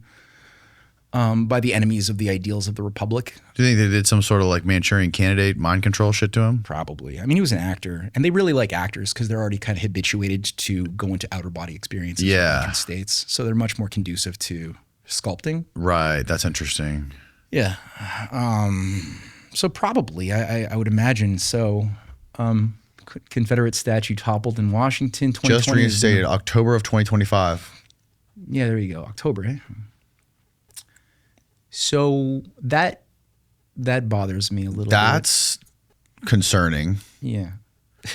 Yeah.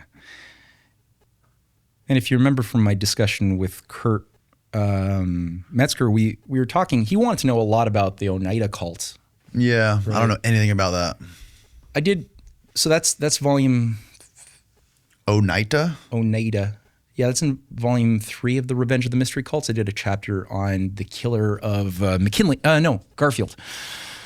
Because after Lincoln dies, right, then President Garfield also was assassinated in 1880, and then later on, 20 years later, McKinley is assassinated. So many presidents get assassinated. Yeah, and they're all doing the same kind of thing, right? If you look at what they're doing policy-wise, it's not that different. And who are their enemies that even though they're separated by many generations, right, JFK to McKinley, separated by 60 years to Lincoln, which is 100 years to JFK.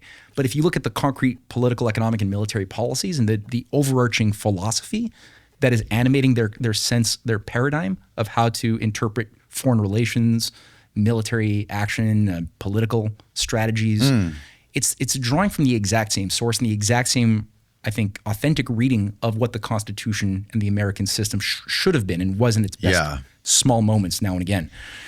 And so the enemies that they're all making are the same structures, even though it's multi-generational, right? The people are all dead who killed McKinley when JFK is getting killed. But it's the same institutions, it's the same traditions that are carrying out a similar protocol. Which is something that's above any sort of nation state. Yeah, it's above nation. It goes into nation states. It penetrates into, but it's not coming out of a nation state. It's not, It's above it. It's above it, but it has its tentacles reaching down into it. Yeah, it's kind of Lovecraftian in that sense. Wow. Yeah. Yeah. Is there any other country who's had so many presidents assassinated? I don't think so. It's kind of a young country comparatively to have so many leaders. And if you think about, that was actually the drawing, what caused me to even embark upon this study that became my 4-volume, because I did a 4-volume study of Clash of the Two Americas over the course of a number of years.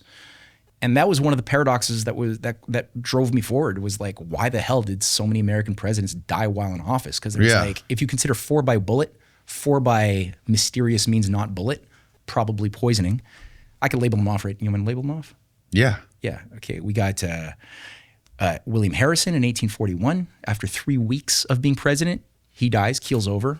About a decade later, you got Zachary Taylor, another Whig president, who's the precursor to what becomes the better Republican Party in 1856.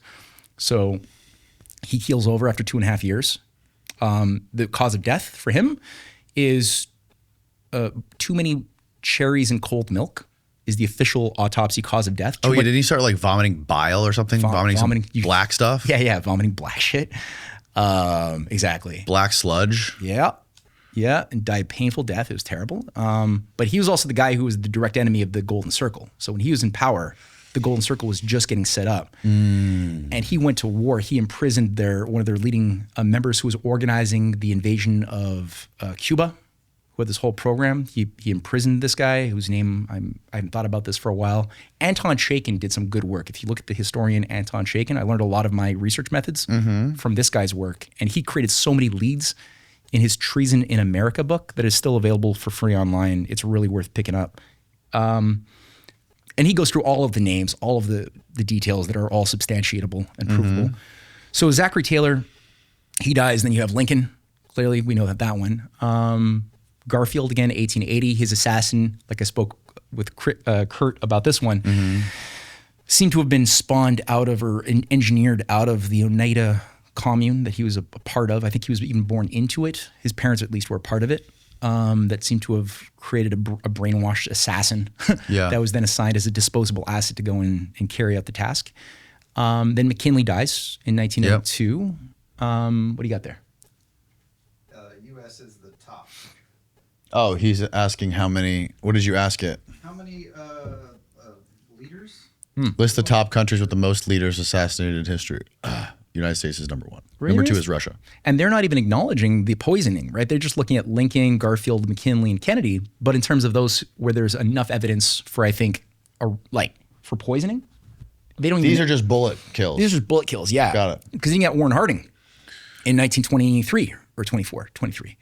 Warren Harding is in there for 2 years. He's battling the League of Nations, which was being sold to the world as being the foundation for the New World Order and the replacement to nation states. And he's battling that thing with bipartisan patriots from both parties who all understand what the fight is about much better than today's political class does. Yeah. And they're undermining the League of Nations early on, and he gets killed. A lot of his allies also die around that same time. FDR, I would say I would throw him on the list too. Franklin Roosevelt was just 6 months into his 4th term, and he dies in a very, very strange way. He gets sick super fast after Yalta. And Stalin is very convinced that Stalin tells Roosevelt's son, I forgot the son's name, who wrote a book. But anyway, Stalin has an interview with Roosevelt's son, who publishes the interview decades later, where Stalin is quite convinced that Churchill's gang killed his father. Really? Yeah. They wanted to control the terms of the new world order after World War II, and turn the USA basically into an instrument for British brains that would then reconstitute the empire under a slightly more Anglo or American veneer, but not really be American in its essence. We all know about JFK. So I think we're racking it up. Bobby Kennedy would have been president, guaranteed in 1968. He was even he was collaborating at that time very closely with Martin Luther King Jr. Right. So that's a whole different timeline that one could imagine could have gone very, very differently. And then there's people who weren't quite president, but who died, again, who had a lot of political clout over the years, who died like a guy who FDR was going to make his attorney general. Thomas, what's his name? Who basically dies the day before he was going to be attorney general, and he was on record publicly saying he was going to fire J. Edgar Hoover in 1933. Thomas Dewey? Nope. No, not Thomas Dewey. Interesting. Walsh. Thomas. You're fast, man. I didn't even give you that much to work with that. Yeah, Thomas Walsh. Wow. Yeah. Died of a heart attack 2 days before his inauguration. Yeah, and he was on record saying he was going to reorganize the FBI and fire J. Edgar Hoover. Hoover was also getting a reputation as being yeah, man, it's quite something, isn't it? So it's like, oh my God, dude. It's like that fucking movie. what's that movie called with Matt Damon where they basically control reality and they can like pause reality and go back and like change it? The Adjustment Bureau. Who is this fucking shadowy organization like today? Like right now, you go like, who are these people? And you have the president, the Trump thing, the Trump thing where he gets his ear shot, the blood on his ear, and like that was like so bizarre. That almost defies all reason. That was stage magic. That was happening. That was stage magic. It feels like stage magic, doesn't it? It does. It does. So who is it? What is this layer? I think that at least what gets us closer to a causal nexus would be something that is tied more closely to certain chivalric orders that found their origins in the Crusades 1,000 years ago, and that are tied to certain patrician families that go back quite a ways and have their own internal set of behavioral standards, their own internal culture that is maintained for the governing class, and certain belief structures, certain cosmologies, certain ideas of human nature, and the big things, the big questions that are maintained and reserved for those who will wield power. I think again the conduit through which they exert that influence tends to be closer to a lot of those older chivalric orders. Yeah. Like the Order of the Golden Fleece, or the Order of the Garter, or the Order of Malta, or its various incarnations or offshoots. The Order of Templars, that I think has a variety of different expressions today. I think have an inner sort of collusion, or that goes back to a lot of the mystery cults, the dominant mystery cults of the ancient world. I think that it's a big topic, if you want to. Mm-hmm. But I think it has more. So the way I try to think about it is through epistemology more than anything else, because it's not so. At the end of the day, what do you do with these facts? Like if that's the problem, right? Yeah, like that's my battle with myself. Is like I'm always thinking, how much of this is useful getting into the weeds? Like I know a number of dominant families. I know a number of powerful institutions, a number of very old orders. But I'm like, what can people really do with this at the end of the day? What I find to be more useful is what I was mentioning since at the beginning of our discussion about the epistemology fight. Is like, how does this thing as a species character behave? How does it think? What method is it using for itself? And what is it promoting for others to be kept in the cave, in the shadow, the cave of shadows of Plato's allegory? Sure. And by better understanding what are the techniques and tricks that it uses for sophistry, making the false appear true, both within the realm of mind, but also within the realm of here's a rabbit out of my hat. Yeah. By getting a better appreciation for false logic, whereas the perversion of reason, then I can also counterpose that to studies of where does reason emerge in a more organic, like healthy way in people who do walk in harmony with natural law, and shape their identities and choices in life according to that by creating better choices and potentials for the species to be liberated more. What kind of myths do they create that help us better tap into our more human divine qualities that make us more dignified, self-loving, loving of others, more respectful for and loving of truth? And what type of mythologies are created? Sometimes they're mixed, right? There's a battle over who controls the symbols, who controls the meaning of the symbol, who controls what the all-seeing eye means, who controls what the Phrygian cat means, right? So there's a battle from, I think, different perspectives on how do you take stories, symbolic logic, or the symbols that we use for things and either bring about the best or enmesh people ever more into the addiction of the cave, where they think that ever more deeply that the shadow world is the true world, or that the dream state is the real state. Yeah. That's how I think about it. At some level too, I feel like all of this Epstein stuff being declassified and all the stuff that we're given access to feels like some sort of a stage game as well. It feels orchestrated. Yeah. I know like from the basic perspective, it looks like it's us fighting to get, like, you have congressmen and senators and the public, the vast majority of the public, really pushing to get this stuff released, these Epstein files. I mean, Trump ran on doing it, and I think any like rational human being with a conscience would want these people to be put in prison and not to be in power in the United States. But then you have these like these dog and pony shows in front of Congress with people like Pam Bondi saying like, well, the Dow's at 50. Do you not want the Dow to be up where it is right now? Like, she's basically insinuating that this will unravel the economy and Western society if we let this out. But at the same time, they didn't have to release all that stuff. Like, they could have found a way around not releasing that stuff. They did that because they wanted to.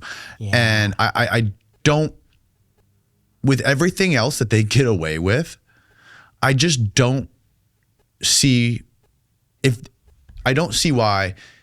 I feel like if they didn't want to release the stuff they did release in regards to the Epstein files, they wouldn't have.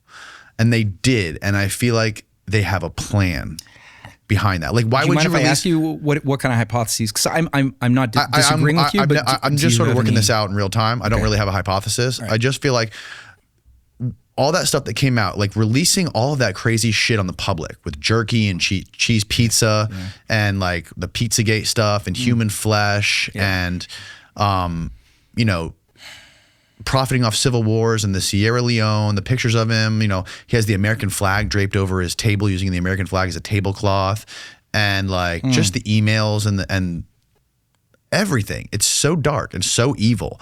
And so many people were compromised in it.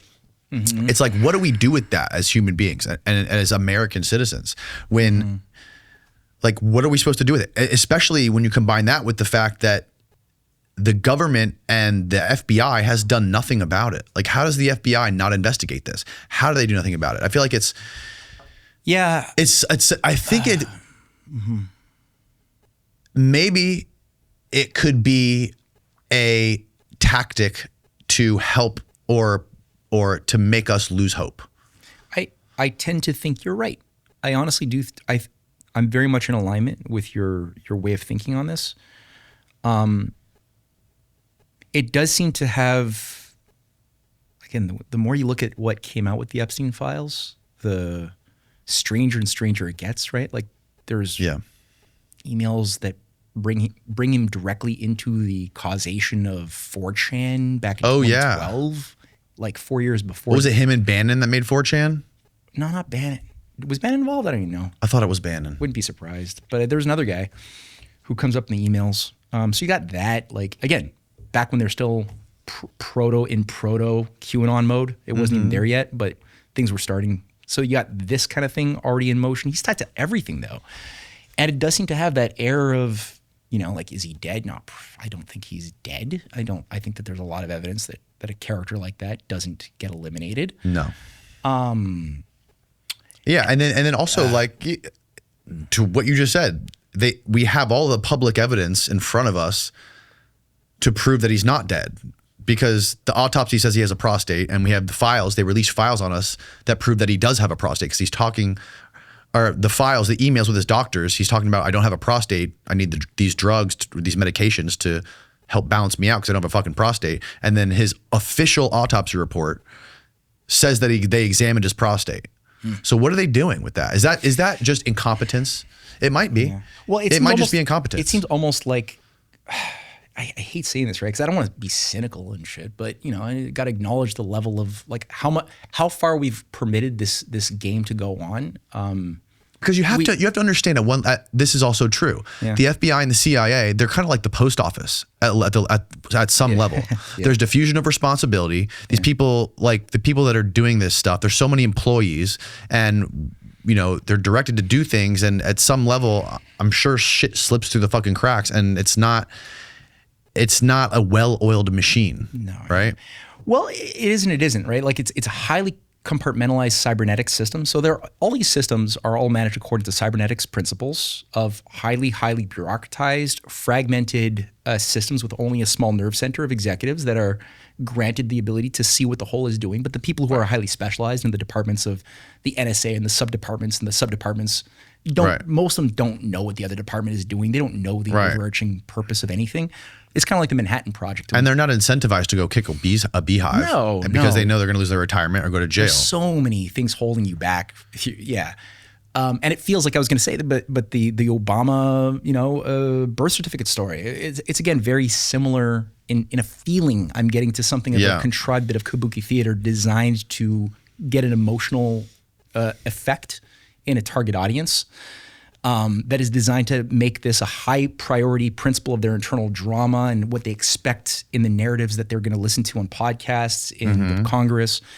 And the actual core principles of what is bringing us into these very bad controlled demolitions of our own, of everything that we could otherwise be problem solving.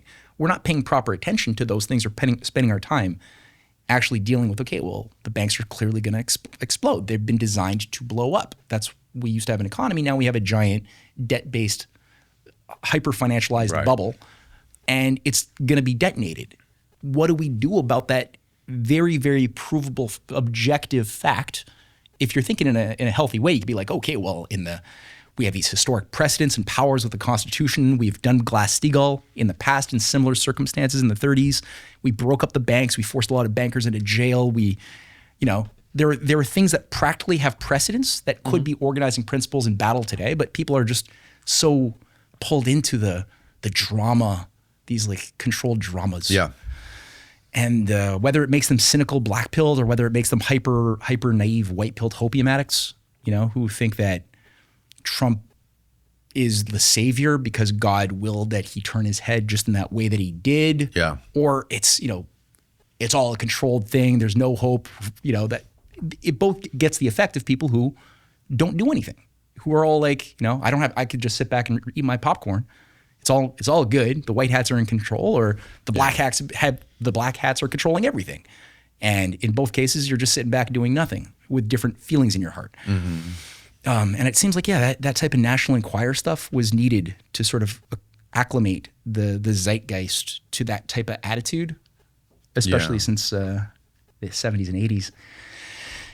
Probably a lot of drugs and make your own reality philosophies helped kind of detach people from personal responsibility for defending their societies when enemies come to the gates. Probably didn't help. But yeah, it does seem like there's kabuki theater abounding. And how do the tech companies fit into this? How do like the Peter Thiel, Elon Musk, and all these people? That's Blavatsky. That's Blavatsky. Well, it's the Silicon Valley movement. So you have to look at things like the Valerian brothers of the early 1900s that sort of created the foundations of what became Silicon Valley as a tech hub, who were part of a theosophical cult. Yeah. And the root race idea that the fifth root race will emerge in California and will be able to supplement or transplant the obsolete earlier Atlantean root races that's part of Blavatsky's cosmology as well. So it'll have to be somehow Teutonic, she ties in a bit of Teutonic Aryan philosophy into those in California, which she's very clear will give rise to the new humanity. She fuses a lot of Darwinian principles, even though she acts like she's anti-Darwinian. She's actually infusing a lot of might makes right, survival of the fittest philosophies into her cosmology. And at this point, when I look at transhumanism as a philosophy, when I look at as the religion of the Silicon Valley elite, and its origins, I'm seeing principally theosophical origins, incubating it, catering it, shaping it generationally, all the way through the 20s, 30s, 40s to the present. So that's sort of the way I'm looking at the Silicon Valley aspect of it. At what level do you think, on like this hierarchy of or totem pole of powerful people pulling strings, are people like Peter Thiel and Elon Musk? I think that their lives have probably been like Truman Show. I think that their lives have been more like, Jim Carrey's character in the Truman Show, where they probably feel like they've had a life and they don't realize that they were assigned before birth to, or maybe early on in their very young years, to play out a certain role, according to certain adherence or relationships that their families would have had to older forces. Mm-hmm. You know, you look at Elon Musk's grandfather. You know, I don't think. What's the story with him again? Joshua Haldeman? Yeah. Technocracy Inc. He was the president of the Canadian Technocracy Inc. movement from 36 to 41. Okay. When he got arrested for being on the wrong side of World War II. And before that, he was the head of the Saskatchewan Fabian Society. Then in Canada, it was known as the Cooperative Commonwealth Federation. It was the political branch of the League for Social Reconstruction. That was set up in the Great Depression to basically create a new order that transcends the elected systems or the capitalist systems. That didn't work out for him, but he was interfacing with 5 Rhodes Scholars who founded the Canadian Fabian Society. Oh, wow. I go through that in Volume 2 of The Revenge of the Mystery Cults. So that when that didn't work out, he wasn't getting political power. Then he went in and became the head of Technocracy Inc.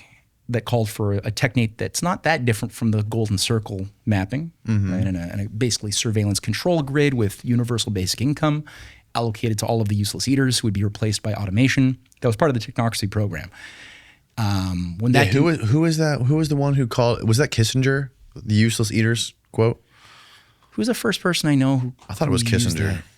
I think I'm wrong. Oh, well, the Nazis were using it pretty freely as a concept. Yeah, like the Tiergarten 4 doctors have testimonies that were transcribed at Nuremberg describing the useless eater idea.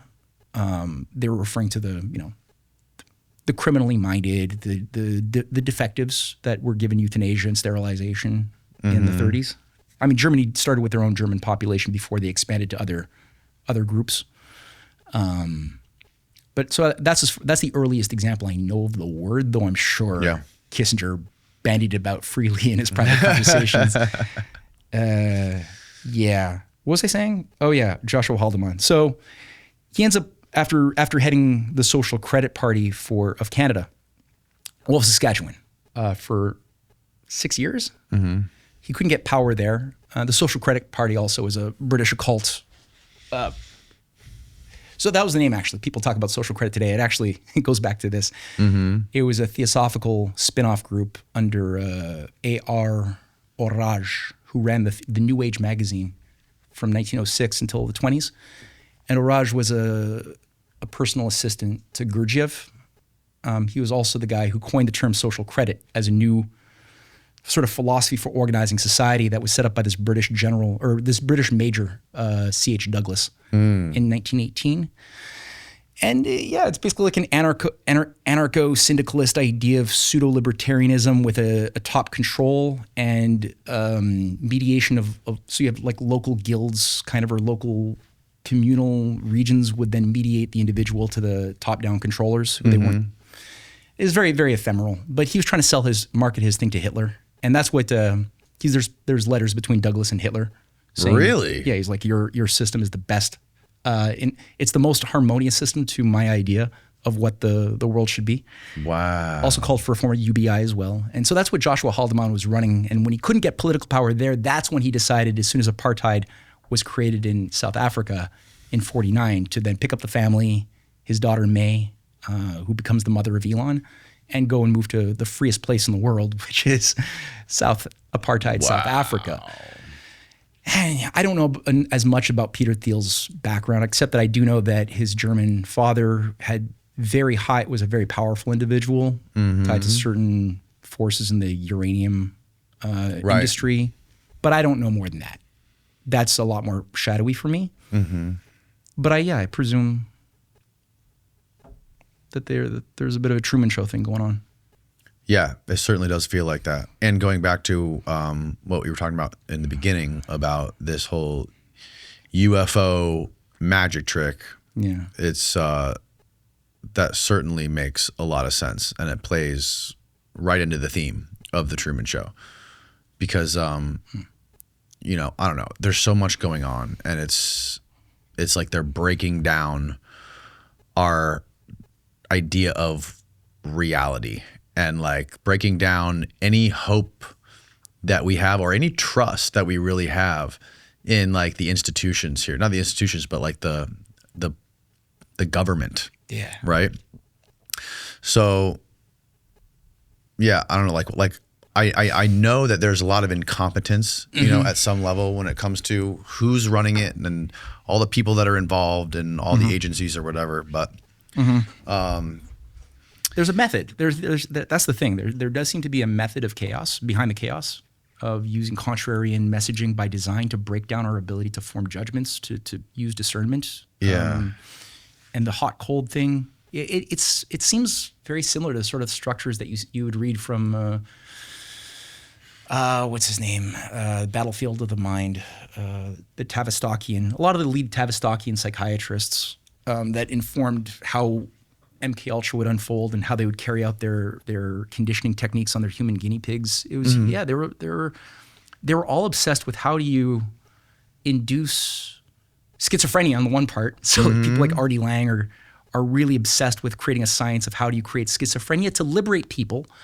Ultimately, his ambition was always to liberate from the hypocrisy and the fallacies of the world that impose certain rigid structures onto us, and that through his mind, he had a formula that I don't fully understand, whereby if you could bring somebody to a breaking point, there's a chance now of liberating them from the structures of fallacy and create something anew, which has maybe an element of truth. When you're in a crisis, you could come out of it a better person, more self-reflective, perhaps. But they're doing it all for a different reason. And so in the Tavistockian psychiatrists, William Sargent is his name for the Battlefield of the Mind. He writes, how giving people contrary messaging induces them to break down their belief in their own judgment.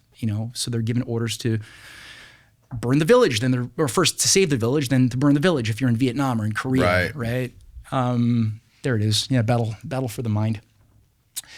And they're given. One day you're rewarded for doing a thing if you're in a laboratory or and you're rewarded for pressing the red button. But the next day you're being punished for pressing the red button, right? You're being shamed for pressing the red button. But you're like, but yesterday you gave me Twinkies as a reward for pressing the red button, Right. And they're not given reasons why anything is happening. So this sort of thing happened a lot in World War I. That's where Tavistock got its form, was just looking at people in shock therapy and all of these guinea pigs coming back broken men. And discovering that they're also, on top of being more fragmented, they've got survivalist fragments and personalities that they've begun to form, but they're also much more malleable and more suggestible. Right. Because they can't, their reasonable sentinels are now broken and gone. So they're much more inclined to be suggestible to whatever. So all of these things were directly informing the CIA's MK Ultra program, how it chose to invest in what type of program that Ted Kaczynski came out of in Harvard. Right. Things like that. So what do you think specifically is going on with all of this hubbub with the UFO disclosure stuff? I'll say one of the biggest red flags for me is that one of the biggest names that is in front of Congress or publicly pushing for this stuff is the dude who was responsible for the fucking Edward Snowden coming out and dropping the NSA stuff. Really? What's that guy's name again? I didn't We talked about him on like the last 3 or 4 podcasts. Like a congressman or a senator? No, he's like a former general, I think. And that was coordinated. You're saying the Snowden drops. Oh, Clapper? Clapper, James Clapper. James Clapper. Yes. James Clapper. James Clapper is He's one of the pushing the main UFO thing, main right? voices behind this, main people pushing this UFO disclosure stuff. Yeah, that's a red alarm, man. I didn't know that. That's one of the biggest problems for me. Yeah. Also, what's his name? Who are the creepy Pizzagate brothers? Podesta. Oh my God. Are they also behind it? John Podesta. He's one of the earliest, loudest advocates. He was brought into the Lawrence Rockefeller operation with Hillary in the 90s. And yeah, he's on record since the late 90s. He started going public very, very intently and loudly on the need for UFO disclosure. So yeah, he's definitely on the inside. I don't know. Did Epstein have anything to say about this topic or not really? He was definitely interested in it. I know he talked to a lot of people about it. I've had people on the show who have done like FaceTime or Skype conversations with him where they just said that he would sit there and ask them questions about it forever and never had anything interesting to say about it. He would just ask them to tell him stories and stuff. Yeah. Yeah, he seems to have his fingers in every pie. He was super. He was definitely interested in like free energy and stuff like that. He was talking to physicists. His ranch was really close to The Zorro Ranch? The Zorro Ranch was really close to Los Alamos, I think. Is that right? Am I making that up? But there was one of those big military industrial Manhattan complex. Wow. project Yeah, over- one of those yeah. labs was there, really close to where he was, and he was certainly interested in all that stuff. He was inviting those types of physicists out there, and it's certainly true that there is programs, black budget programs that are researching this stuff. We have enough people that have come out and talked about it, and from physicists to researchers to whistleblowers, former military people. So it's like they can't all be fucking lying. Well, so one thing I suspect, and again, for people who are watching this and want to scratch on this even more, the four episodes of The Hidden Hand Behind UFOs. Episode 3 goes through. It incorporates the secret science program under. Well, that was Manhattan Project, but after World War II, and how Manhattan Project took on different rebrandings and continued on in a much more virulent way after World War II. Now it's the Department of Energy, right? It's the same thing. That's one aspect of it. Okay. But I think MK Ultra was one aspect of it, like the mind war operator. Like, so there's different. The secret science program is pervasive. Right. It wasn't just German-made flying saucers, which was a small part of it. There was other aspects. Yes. Drone technology, I think, developed out of a lot of the illegal, the verboten science, the verboten aeronautic science that we're not allowed to think about. I think Birkeland currents as well, like Christian Birkeland, who developed the foundations for the entire electric universe approach to physics. His work is pioneering over a century ago. Like, he's the guy who discovered the cause of aurora borealis and the plasma foundations of the entire universe. So he was also killed, by the way, as he was exposing false spirit mediums in Denmark. It tends to happen with those folks. Yeah, that's part of my book too, chapter 12. All that to say, there's definitely a lot of this going on. The energy front, it's no different. But what I suspect they're also doing, when I look at the narrative seeding of how they've been framing the new tech that we should expect to be seeing more in the public civilian sector, because I think they're going to be releasing a certain amount of tech that has otherwise been kept in the back burner, outside of our view. Because they have to destroy Russia and China. And there's certain countries that are not going along with the plan the way they were supposed to some decades ago, and they have to be. A new strategy has been brought online over the past 6-7 years, especially since it's become clear that not everyone is willing to just stay in the same house under the controlled demolition for the new Phoenix to emerge, where everybody's going to be under the same control. So, because they have to do a more sophisticated, longer-term strategy to battle, especially China. They're going to have to release things they would have probably preferred be kept in the basement. And what they've been doing in their narrative seeding has been to plant the concepts that JFK was killed because he naively wanted to reveal Area 51 and the Eisenhower collusion with the ETs. And that's why he unfortunately had to be killed, because, it was national security, Cold War. It would have put us at risk. This is what the Jesuits like to say. They say that he was looking into UFOs. Yeah. Yeah, I think that was a convenient... an enormous amount of the players who carried out his kill and his cover-up come into the UFO disclosure operation. And I go through a number of them in episode 4. Yeah, the guy... one of the guys that was a part of... Peter Levenda was telling us about this. One of the guys who started the actual real X-Files. Guy Bannister. Yeah. He was one of the FBI agents that was really close to Oswald. Was he actually starting the UFO files? I believe Guy Bannister, Google it. Guy Bannister X-Files. I believe he actually started he was the head of the X-Files when it really started. Right? Like the real X-Files, not the show. Interesting. So Google it. I might be completely wrong right now. I might be making all of this up. Just type in Guy Bannister X-Files and tell me what comes up. Well, he definitely plays a big role, with David Ferry and Clay Shaw. Also, you got these wandering bishops as well, who are part of the Gnostic Orthodox Church. So you have this offshoot of you got two different. You got the Eliphas Levi operation inside of the Catholic skin suit, inside of the Western Catholic Church, and then you've got this spinoff from the Russian side that came in the 1920s by the White Russians, who also come into play in the murder of JFK story quite a bit. And a lot of followers from both, or priests and bishops from both schools are working together on site in Dallas, Texas, of which David Ferry is one of a plethora of these characters. Yeah. And some of them, they do play a role. Alan Dulles was overseeing the UFO psy-op going back to 1951 when he was working with Carl Jung. Carl Jung was an OSS operative in World War II and continued to be his advisor long after World War II was over. And Carl Jung was even commissioned to writing a book on flying saucers, things seen in the sky, basically as a guidebook for social engineers to manage new myths, new legends. Right. And it's a very good book to read if you want to just get into that mind frame of somebody who's going to be responsible for the management of new myths and new sacred stories that explain deep history and the symbolic meaning that the UFO circle has. And he goes into a lot of archetypical analysis that's pretty useful. But he's advising Dulles. It's not like he's just a philosopher. He's advising fucking Dulles. That's crazy. Yeah, and Dulles is at work positioning, his guys who all get fired by JFK, by the way, right? So Charles Cabell, who launches Project Blue Book under the influence of, what's his name?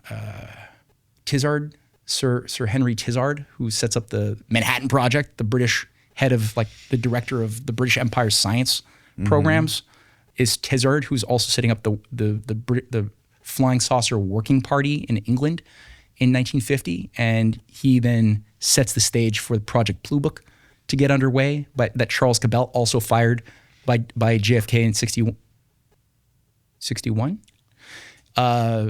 What's his name? Richard Bissell, who's the head of the office. Bissell, yeah, he's Area 51. Area 51, but he's also the head of the Office of Policy Coordination, which is the Psychological Warfare Bureau of the CIA. He's also getting fired by JFK. He's also overseeing how do you carry, he's the assassinations expert, working with Sidney Gottlieb from MKUltra, working to figure out how do you overthrow Castro and get back control so that the Lansky crime syndicates can be reinstalled back into play. Yep. Also, the president, foreign leaders abroad are being targeted by this apparatus, and I think they turned on JFK, and JFK knew what he was saying when he said he was going to break the CIA into 1,000 pieces and scatter it into the winds. I don't think he was playing, though I think he was maybe naive about what he was dealing with, and maybe he thought because he was he had a warrior's background in World War II, he maybe thought he had more support from the military. Type in what is his connection to UFOs? Guy Bannister UFO connection. Yeah, that'd be interesting. Okay, I made it up. The Maury Island. But you got the Maury Island incident there. Bannister was the Maury an Island incident in FBI 1947. Bannister was an FBI special agent in That's charge. useful. That's it. Okay. I'm actually going to follow. I might incorporate that into my next movie. He was involved in the initial investigation of a bizarre UFO sighting over Maury Island in Washington State, which involved claims of falling metal slag. That's what it was. Yeah. The Men in Black. Okay, this is the other part. The Men in Black and JFK. Theorists connected, and this was Lavenda who told me this. Theorists connect Bannister to Fred Chrisman, a figure from the Maury Island incident. Years later, Chrisman and Lee Harvey Oswald both had documented ties to Bannister's anti-Castro operation. Interesting. Yeah, At that his was crazy. 544 Camp Street office in New Orleans. Okay, that's the one. Okay. So, yeah, that's a lot to work with. Yeah. I go through a pretty big list of other players. CB Scott Jones, as well as another player who is a big disclosure, UFO disclosure operative going back to the 80s, 90s, tying very closely to Hal Puthoff and many others. But he was also in charge of eliminating the footage of, what was it called? The footage of, there's a name for it, that proved JFK was shot from the front. The Zapruder film. The Zapruder film, yeah. So he's the guy who worked as the editor-in-chief of Time Life, bought the Zapruder film, and then buried it in a vault in Time Life headquarters for 5 years, where nobody was supposed to know about it until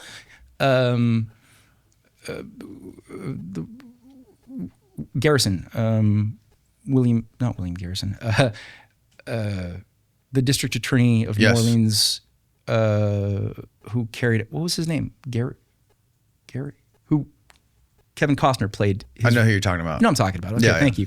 So it was only when he got subpoena powers and created the first jury trial to investigate the assassination of JFK in '66 that he got the power to go in and even discover that this thing exists and made it public for the first time. It was never supposed to be public. Man, I don't remember. Like, my fucking memory is so shot lately. But I remember we had Scott Horton in here the other day, and he was telling me something crazy about the Zapruder guy. The Zapruder guy's kind of shady too, eh? Yeah. Yeah. I can't remember what he said, but I remember it blew my mind. I gotta go back. It's funny because and I'm watch getting deja vu. I also remember being shocked by this guy's story. It wasn't good. Yeah, I don't know. But yeah, I mean, if we have this technology, it's like, and if you can believe those military Navy pilots who were saying they were seeing this crazy stuff. Right. You That know? was my point. Right. So my core point was what I see as the narrative seeding is that they're trying to get across this new narrative that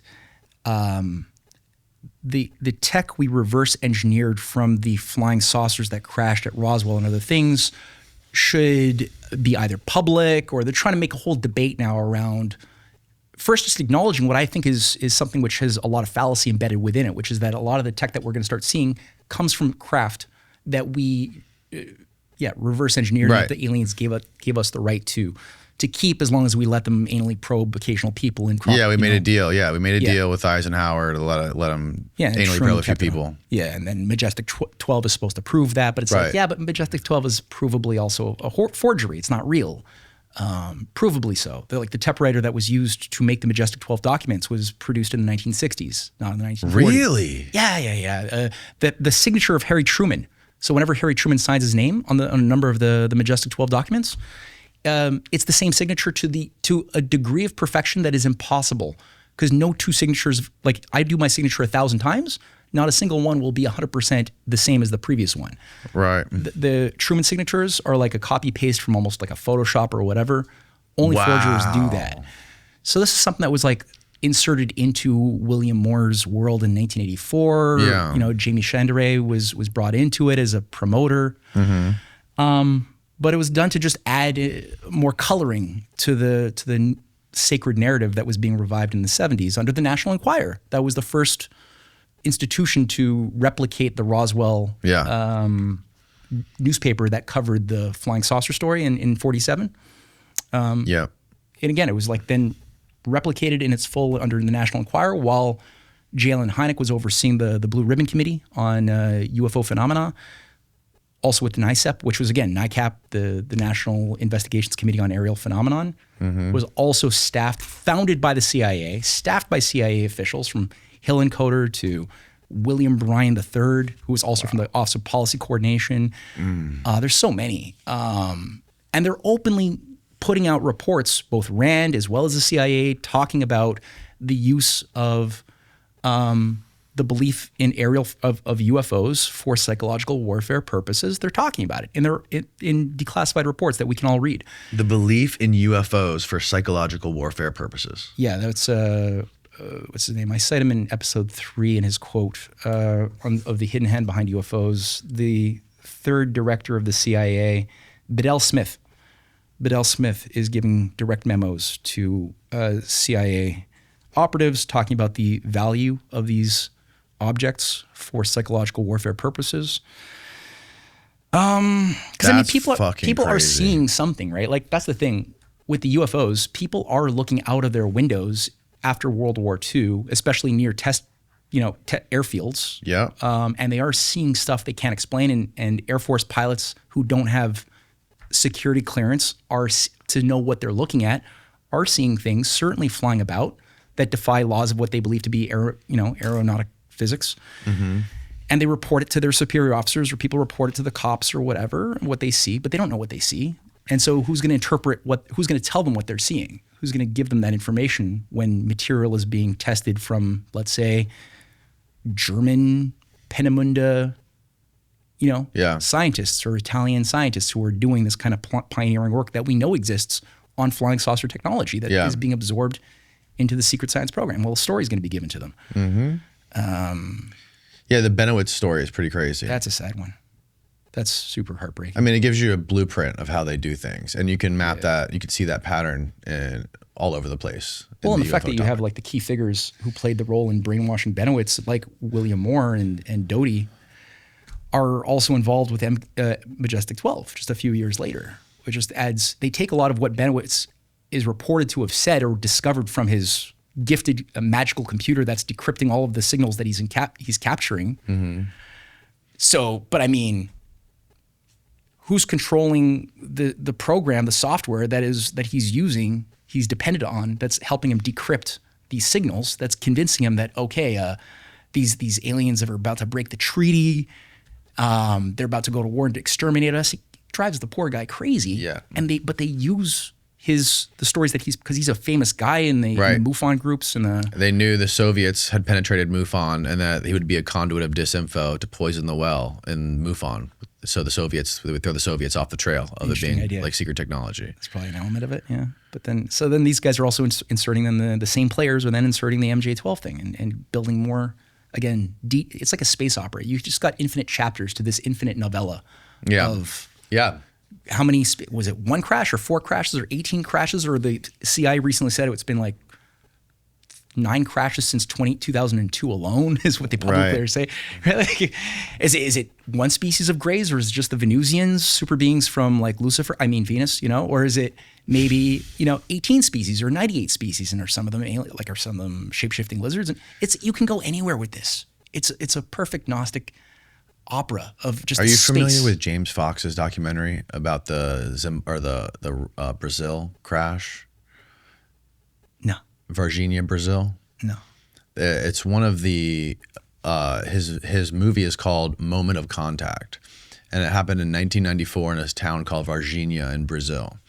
And James Fox is an independent filmmaker who went out, and he was aware of this case, and he always wrote it off because he thought it was like a crazy National Enquirer, fake shit. And then someone convinced him to finally go down to Brazil. He would travel down there with him, just himself and his filmmaker partner. And they started interviewing like locals about it, because there's like this lore in that town, right, of this thing happening. It's kind of like there's like a flying saucer monument there about this like famous crash that happened allegedly, and a being was seen. And he went around and he started interviewing people that were close to it that day, or knew people who were around it that day. And he started getting closer and closer and closer to people that were actually eyewitnesses that day. And he interviewed probably 24 people who were directly involved or witnessed this event happen. Some of them which just saw the thing fucking crash, and a handful of them, including a surgeon at a hospital in Virginia, who saw this being. And there was 2 little girls who were walking home from school through a field, and they saw this being that was crouching in a field, like next to a wall, that was like dark brown skin, bright red eyes, and telepathically communicating to them. This is what they drew it. This is what they thought it looked like. So do you think it's like a abused child from an MK Ultra kind of program or something like that? Or? And well, basically what happened was these 2 cops saw one of them like limping across the road. One of the cops grabbed it and put it in the back of the car and brought it to a hospital. And that cop died 2 days later of some crazy rare bacterial infection that like took over his body and shut down his immune system. And there was surgeons and people in the hospital witness testimony that James went and interviewed, and they said, yeah, the hospital smelled like sulfur for 3 weeks after that. Why? They said because of the being, it smelled like sulfur. Oh. And it had cloven feet, and it was like a biblical description of a demon. And it's fucking crazy, dude. One of the surgeons. I will guarantee I will watch this movie and look into this. There's a second part where he interviewed the surgeon who was in the room with the thing by itself, and he describes the feeling of being with this thing. It said it was like looking at him, and it was like communicating feelings with him, not words but feelings, like impregnating his mind with feelings of like love and calm and peacefulness. That's it. And he said he felt like this thing was its own child. And the dude was like bursting out in tears as he was describing it to James, sitting in this like hotel lobby in Varginha, Brazil.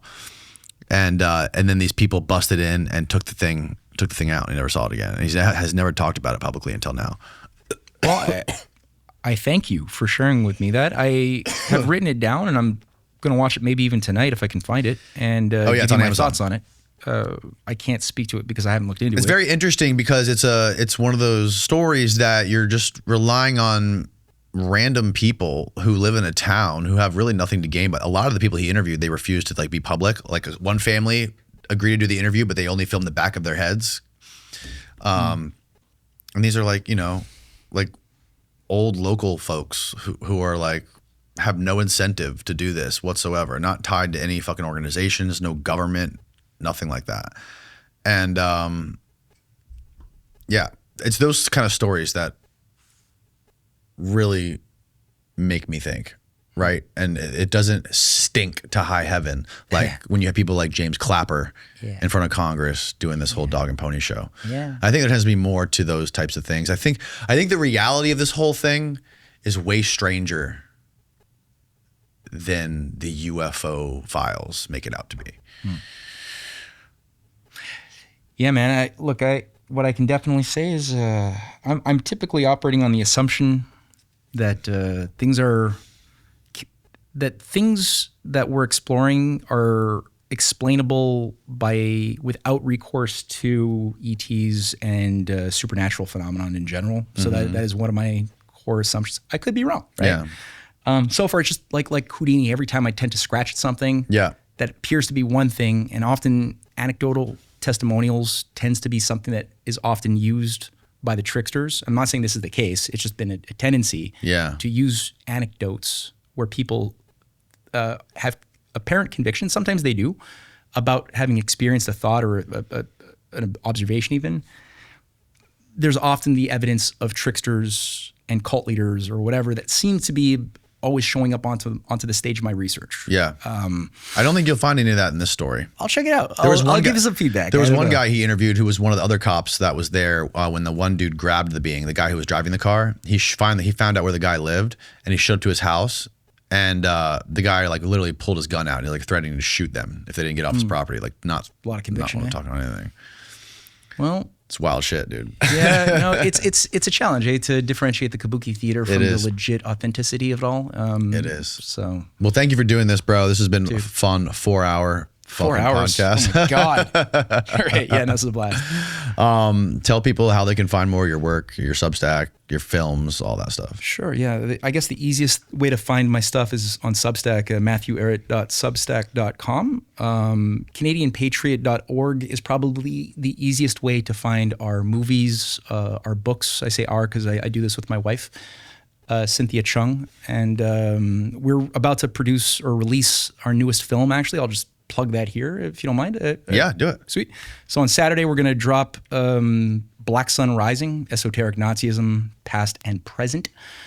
Just to go into, we're sort of intervening a little bit on the rehabilitation of Hitler and Hitlerism and whatever fascism was that I could see kind of people, especially on the conservative side, but also on the other side, being kind of nudged towards different flavors of the thing that emerged in the 20s following certain doctrines of Germanicized theosophical doctrines. So we go through a lot of these elements in the film, and an accompanying book we're also releasing is a 200-page special report that's now available. Same title. Yeah. Also goes into the theosophical roots of the Nazi UFO cults that all kind of sprang out in 1947. So that's going to be soon. And then for our more cultural, educational stuff, I'll just end it with risingtidefoundation.net is our slightly more, just educational stuff, a little bit more focused on just breathing a little bit, taking a step back from the weirdness and just looking at beauty and where does it express itself in a little bit more, tameness. So, yeah. Fantastic, man. Well, we'll have to do this again. There's a lot of shit we didn't cover that we could definitely cover. Yeah, a lot of threads to be pulled. Yeah, man. Well, thanks again. I really enjoyed it, and we'll link everything below. Thank you. Good night, world.